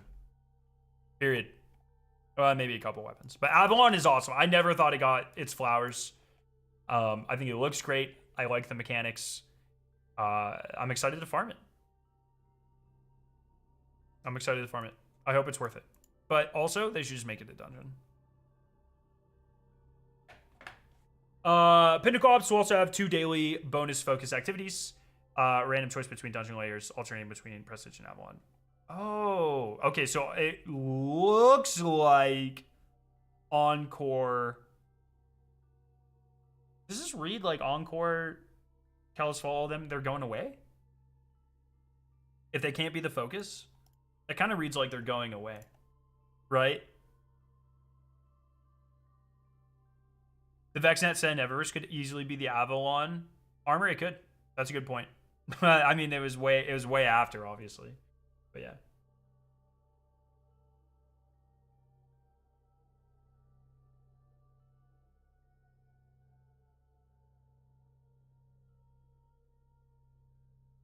All right. Solo ops is intended to be a quick, reliable way to earn power when you have time to kill at the start or end of a session, or need to complete a few objectives in low stress, low commitment venue. It's never intended to be above all method for leveling. So they're nuking it. Reduce power earned for a given grade in solo ops by 1. I don't like that. Oh. Victoria! Come here. You're good. Conquest update. This is good. This is great. We're adding 4 additional Grandmaster conquests and 2 Ultimate conquests. All conquests will be replayable. That's great. Okay. So I was explaining something to chat, and they told me I should tell you on stream so you don't absolutely murder me. It's not that bad. Oh my god, what'd you buy? No, I didn't buy anything. It is inconvenient to you. Oh no. But it's not that bad. Chat, stand with me. Here, okay? I need your solidarity. So she doesn't kill me. Okay, so Bungie announced today a new version of the raid that is dropping on a great day. An awesome day. Our anniversary. No. My birthday. Our anniversary is 9 months from now. Your birthday was like last month. No. September 20th. Which is... Well, yeah, well, don't use locations for this. Yes, that is Chemo's wedding day. We'll be on a trip. Yes, that is Chemo's wedding. Which is fine. Obviously, we're not skipping the wedding. The contest mode for this is 48 hours. So, I have started devising a plan with the buds where we drive to a friend's house. I know. The, this friend. Can you see this screen? We have plans. Well, do we have plans the day after? Yes. Chad, I told you she was going to kill me. I have an itinerary. How adjustable are the plans? You're going to like where this person lives, though. It's cool. Anyways. So. In the same state? Yes. So, we'll drive there. If we can get a team, and if it's worth it. There's still a lot of things in flux, because we still don't know all the details, because Bungie talked about it today and didn't announce everything. Yeah, we'll talk later. It'll be good. Guys, I'm dead. Can you turn on my AC? Oh. She left. Oh, man. Okay. I think that went well. I think that was great.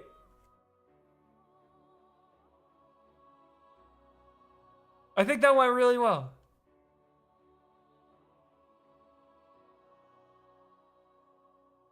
I think it's good. Oh, she's coming back. No, please no. Not in front of Kitty. She walked in holding a big knife. Oh, man. Okay. Future changes. We know the portal needs even more tuning. Some things just take longer to build. Expect the following in the weeks after Ashen and Iron's launch. A scoring tuning pass on all modifiers. Onslaught, the Coil, and Tomb of Elders will be moving from Fire Team Ops to Pinnacle Ops. They will have their own focus bonus slot in Pinnacle Ops. Just like Fire Team Ops, the feature activity in the slot will get matchmaking. Bonus slot 3 in Fire Team Ops will be replaced by a random choice with the rest of the Fire Team Ops. A new solo operative score boost in Fire Team and Pinnacle Ops for solo players. This is sick.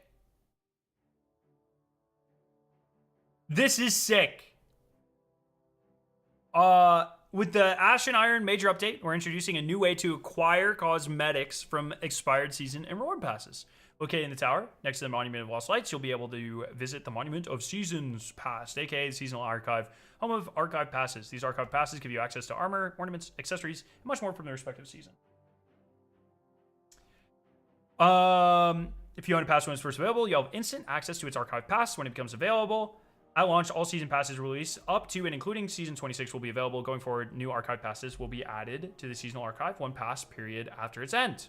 Reclamation's pass will be added once the Lawless Road pass comes in Renegade. If you do not purchase the pass while it's active, you'll be acquired for a discounted cost of 600 silver. They easily could have made, like, when they brought back all the fucking armor from Season of the Chosen, they charge you like $100 to get all of it. $6?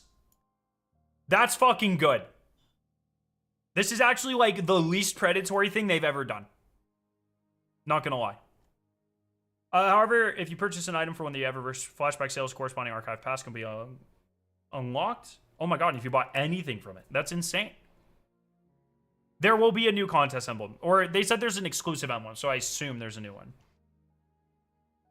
Along with archive passes, seasonal archive introduces chronologues, a new currency which can be presently spent to acquire the archive's items. Starting with Ash and Iron, chronologues are earned from the active rewards pass and are distributed across both free and paid tracks. Additionally, any newly purchased archive pass will include 500 chronologues, enough to claim a handful of items. So it's pretty sick. Yeah, and it's all the cosmetics too. That's pretty sick.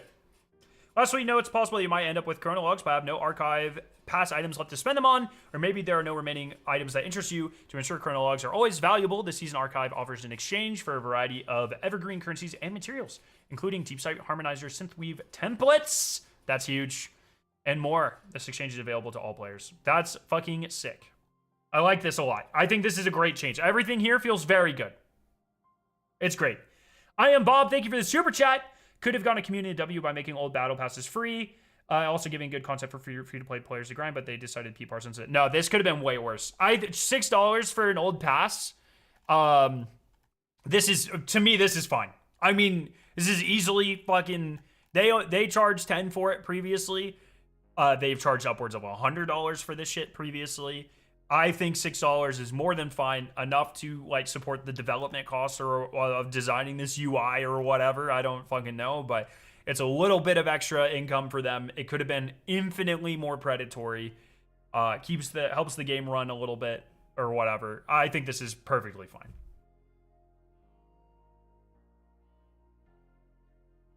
Yeah, this is perfectly fine in my opinion.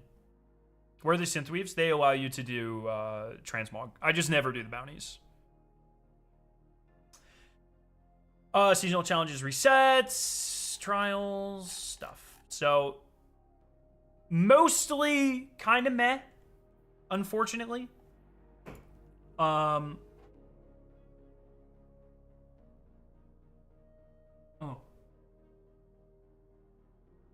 Mostly kind of meh, but some good changes.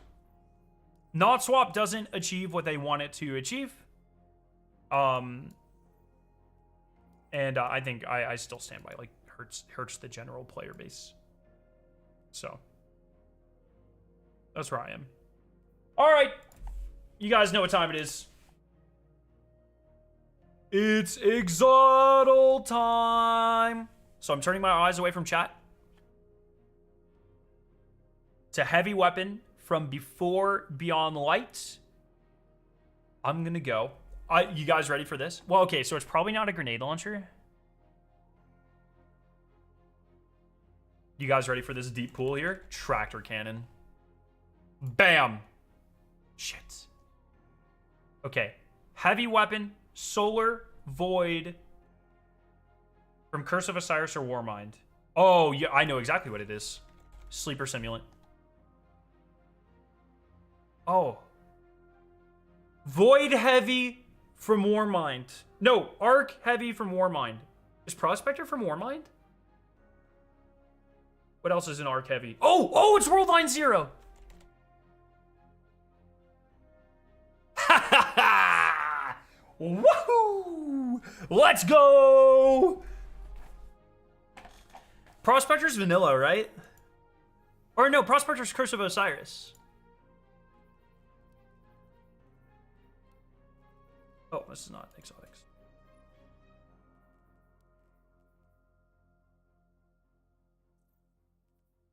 Oh, it is vanilla. Cool. No, we're not going to do GeoGuessr. I promise people know GeoGuessr.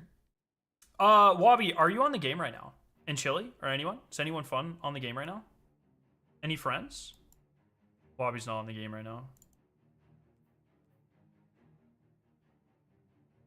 Okay, well, here's what I'm gonna do. I need just a couple more things. I need to do 2 mythic time-lapse missions, Wobby. Or anyone. So if anyone would like to do 2 mythic time-lapse missions, please feel free to join. They're good ones, too.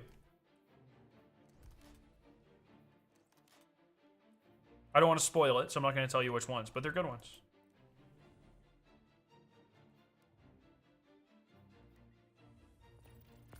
Oh, we got Joe. Let's fucking go. You'll do one? Okay. It's just two. They're easy. They're easy ones. I need to do one that's morphology and transient. And they're going to be super, super freelo. It's just the short campaign missions, Joe.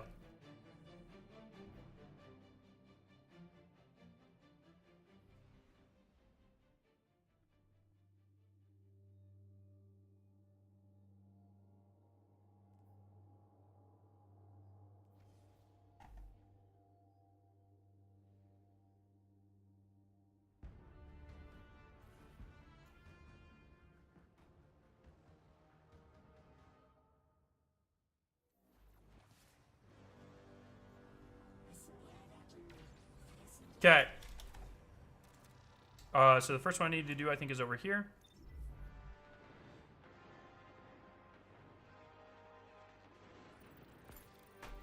All right, we got two people. Let's go. Thank you both for joining.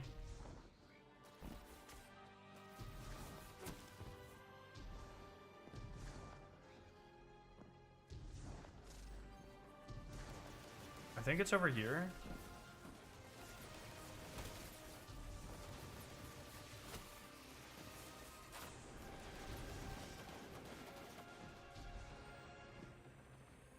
If you launch missions this way, does it give you tier 5 gear? I'm not 450, so I don't know, Wabi. But I'm doing time-lapse missions, so.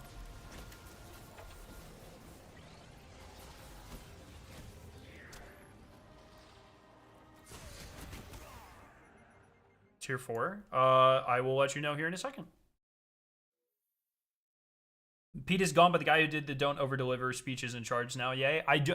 I have said this since day one. Look, it was communicated in an awful way, in a way that the public was not supposed to see. But that speech is not as bad as you think it is.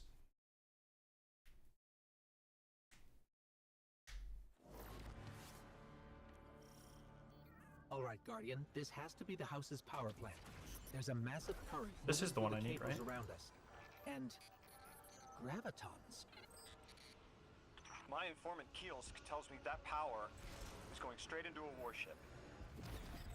If we can get to a power plant's controls while it's yes, and he poked fun of it in his speech too. So I will say, like, Crafty. if I'm him, I'm trying to make a splash though, right? Like, we already talked about how it's like, hey, don't necessarily get like uber excited. Like, who the hell knows what this means for any of the games that we play? And we probably won't feel the effects for a while. But there will likely be some sort of like creative vision change. There will be some direction change. That doesn't mean it's for the better. We don't know. We don't know. But personally, if I'm in that spot, I try to make a splash. In not a bad way. Glimpses are seen of your actions, but your Oh! ever shrouded. I love how people took dev communication and thought it applied to them. I mean, in ways it does apply to them, but I think what people miss... Am I blind? Oh. I think what people are missing, and maybe what people are ignoring on purpose, it's like... It's actually a critique of them, right? It's like people start to expect more and more and more if we deliver more. Even if it's like a one-time thing. I think Zombies is a great example of this. In Destiny history, there's been a billion examples of this. It really is like, we can never, and I'm definitely, I'm not, this is like a critique of the human condition, but something I'm susceptible to as well. I mean, I'll use myself as an example. For years, we got secret missions. We got Corridors of Time. We got Niobe Labs. We got 0 Hour. We got Whisper. And then for years, we stopped getting those. And then when we started getting them again, when we got in Baru engine, when we got small little ARGs with the collector's editions, I definitely at some point have said, this was pretty cool, but it's no 0 Hour. It's no Niobe Labs. And like my perception of these previous events affects my enjoyment of future events. And that means in the long run, you know, there is a world where it might have been better to not spend the time doing, for Bungie specifically, in terms of like long-term enjoyment of the game, for Bungie not to do some of those extra things back in the day, because they couldn't sustainably do that and iterate it on it consistently. And it's like, that's a hard thing to hear, but it's the reality that any 10-year franchise faces. And I don't know how it gets better, because like I said, like I have those feelings. Everyone has those feelings. It's not the same that it used to be. It doesn't have the same impact that it used to, etc., etc. Chestiny, for instance, hits 10 times as hard if quarters of time never happened. And it's like, so you have to understand from a gamer psychology standpoint, there is truth to what he was saying. It was just in a venue where he's talking to his peers, where the public was not necessarily supposed to hear about it. And it was delivered in a way where it was not super great. And, you know, if there was even a possibility of the public hearing it, it should have been presented in a different way. But it is just a truth of many businesses and many different business sectors. Businesses do this all the time. And it sucks, but it's human psychology. It's how we work.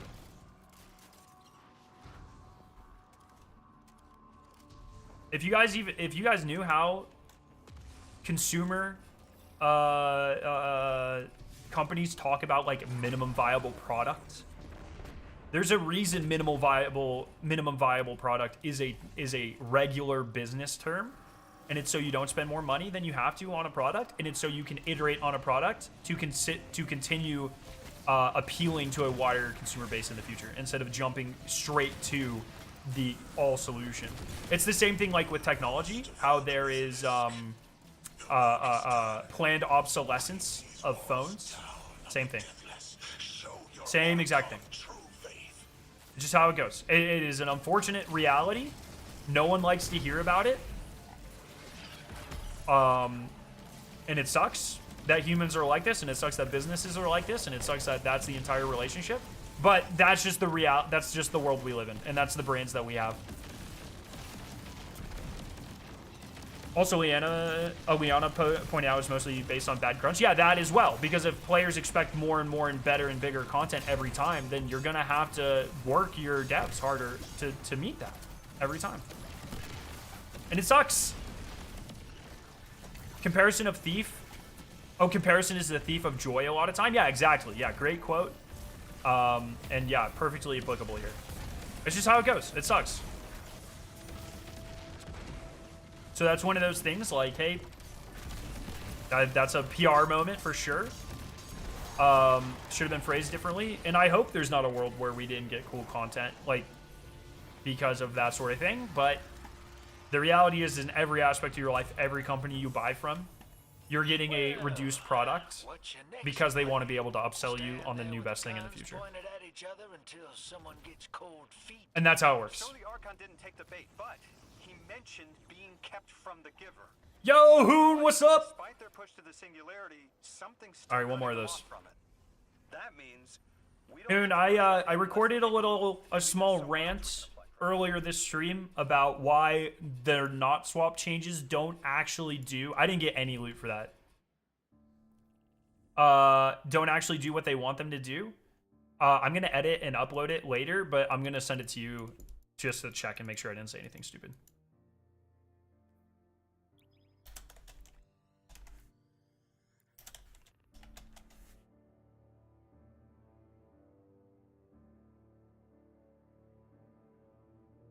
But it does count for the triumph. Fact checker Andy, let's call it peer review.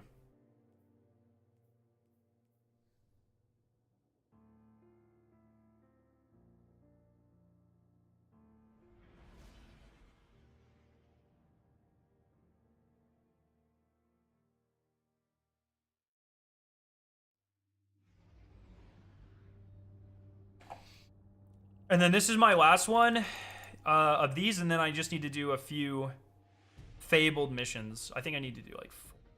I'll probably do these offline though. They're gonna be boring as shit, so I'm not gonna sit here and make you guys watch these. Unless you want to watch them.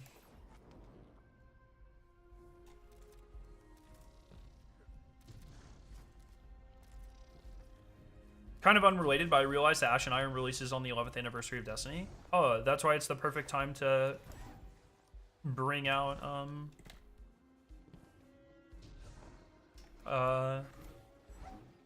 Wrath of the Machine.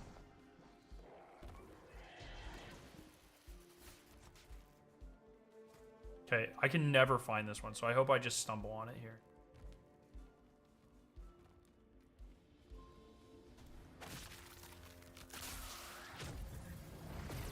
Oh, you do need to do a couple Fable missions? Well, I have you. Cat, what are you meowing about? Morphology. I'm gonna warn you guys. This is a very fun mission.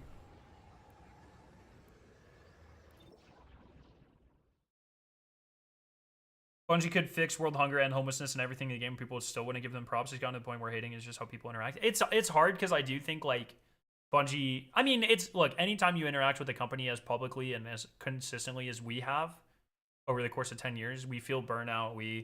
You know, there's going to be that sort of relationship. It's just an unfortunate truth.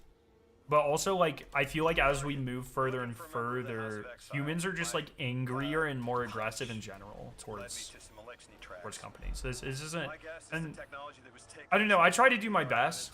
Like, I think it's so important to remember, and it's something I preach a lot, and it gets me called a shill a ton, so that's cool. But there's a big difference between like corporate Bungo and like the individual like small guy devs that work there, and that's why so often like I try to give as many props to the individuals as possible. Like, I'm not gonna sit here and ever defend like Bungie as a corpo.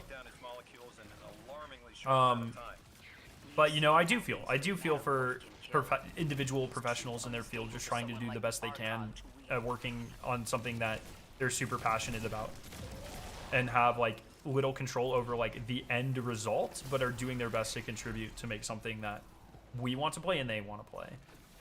And so that's why I'm like, I give the individual devs like as many props as I can, even if it gets me labeled as a shill, you know, because I work in a professional field. I have people that, I mean, I've touched products that you guys use every day. And I'll never get credit for that, but it's like, this tech works as well as it sounds like it does. it's like, you know, it's good. It's good to be recognized, and I want them to feel good about their work if it's good work. So I just reread the portion that said new gear bonuses are enabled for epic raid contests. That's so silly. Yeah, they're leaning way heavier into this new gear thing with the portal too, and they're slowly converting me over to team, because currently I'm team like I don't really care, it doesn't affect me. Now it's starting to affect me, and now I'm definitely team, man, fucking new gear is ass. And that's where I am. Especially exotics, man. Like, either fucking make every exotic new gear or take new gear. Like, I'm just so sick of having. This makes me angry, man. And then with the touche modifier, that means like all prismatic builds are just gonna be worse in ultimate content, and it's just like dumb. It's just dumb. I don't know.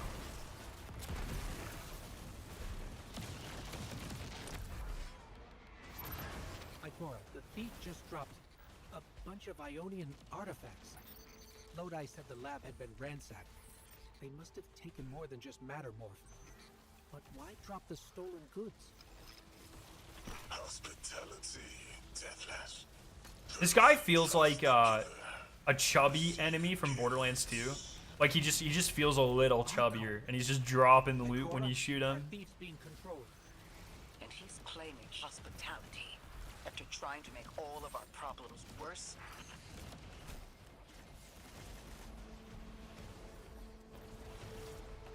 Yeah, I bet Touche ends up getting forced for conquests.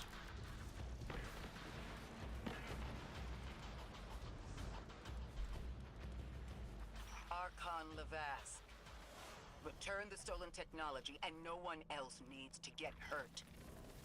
Prismatic class items not being included is the biggest pain point for me. Yeah, I totally agree.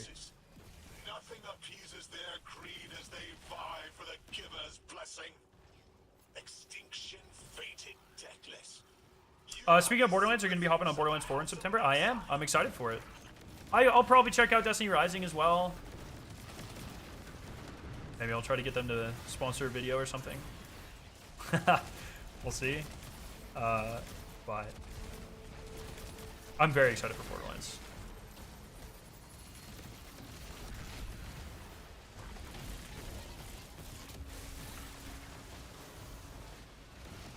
So this mission is pretty much just driving the machine and throwing balls at something.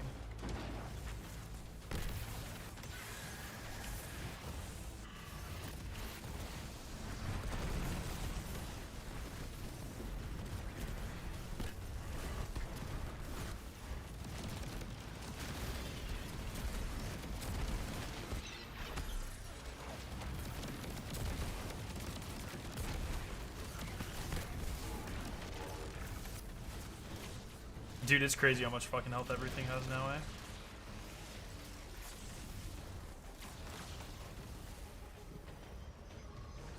Get that Destiny Rising dough. I think I read it's doing pretty well in pre-reg. Yeah, it makes sense though. I mean, I'm very curious. Yeah, it has like 10 million pre-register. I want to know how many of those are people who have played Destiny. Found a nuke. And how many of those are people that live in like Asia that maybe don't have normal access to Destiny, or it's not the type of game that they would normally play.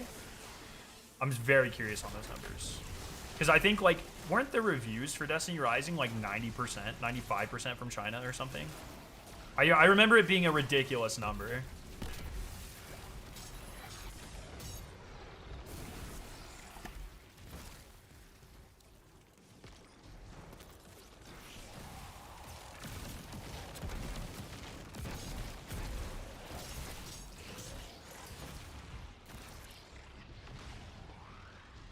Bro, I'm dying.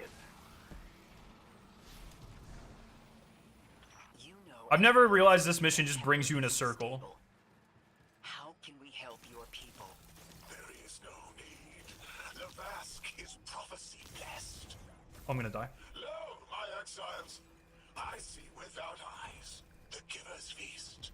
The rim of soul bent. Exiles triumph. Exiles triumph. And dead. That's part of Destiny Rising is Bungie's gonna get a significant amount of cash. Hopefully. We don't know what their official agreement is, but hopefully there is some sort of residuals or something. So that would be sick if it helped Destiny too. The giver. Let the wormhole swallow all and tear through the eternal unknown. The eternal unknown. Okay. I think Kitty's meowing.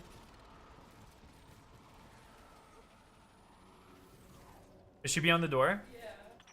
Felsig's will is at her Archon's command. She drop all that junk at your command too? Every failure is proof of the greater victory. The grand design is grand indeed. This guy's not playing with a full deck. There is no plan. Guardian down.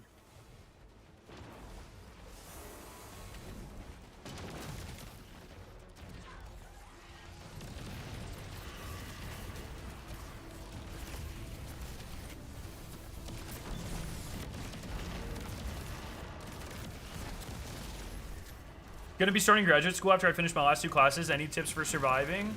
Yeah, lock in. No, really find yourself a creative outlet. I don't know, like, A, I don't know how I would have made it through grad school without Victoria. But B, if I didn't have like a creative outlet as well, like it would obviously being YouTube for me, but find a hobby, a creative outlet, whatever, and really crush on that. What are you going for, Metronoid?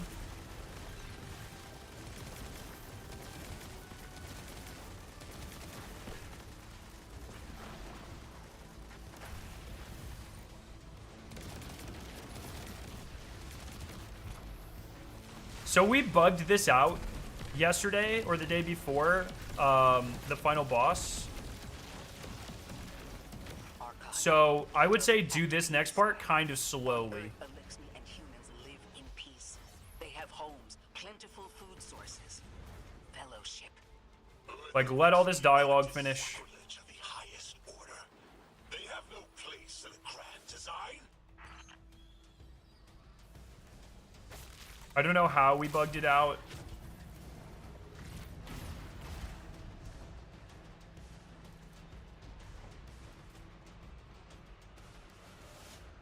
Yeah, we got stuck in here. We killed the boss and nothing ever happened. So maybe just like let this guy.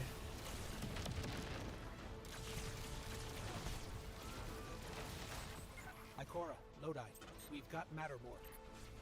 Interesting. It's reacting to that pylon. Guardian, let's investigate. Oh, we got it this time. I think we're good. Cool. Archon Levask, a member of your house is dead by your Cool. judgment. Open up the way to the singularity. No one else has to die. So that should have been the triumph.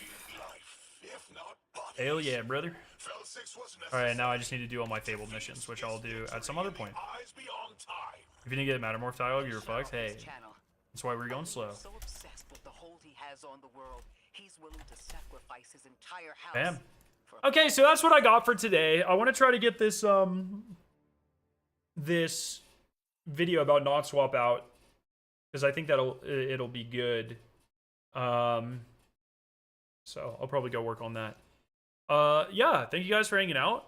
Maybe stream tomorrow. If not, probably Saturday. I need to do I have a lot of grinding.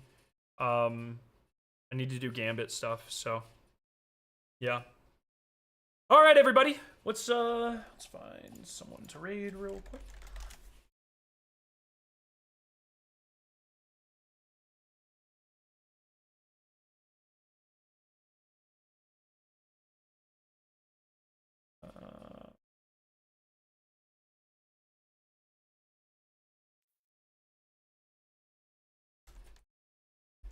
All right, everybody.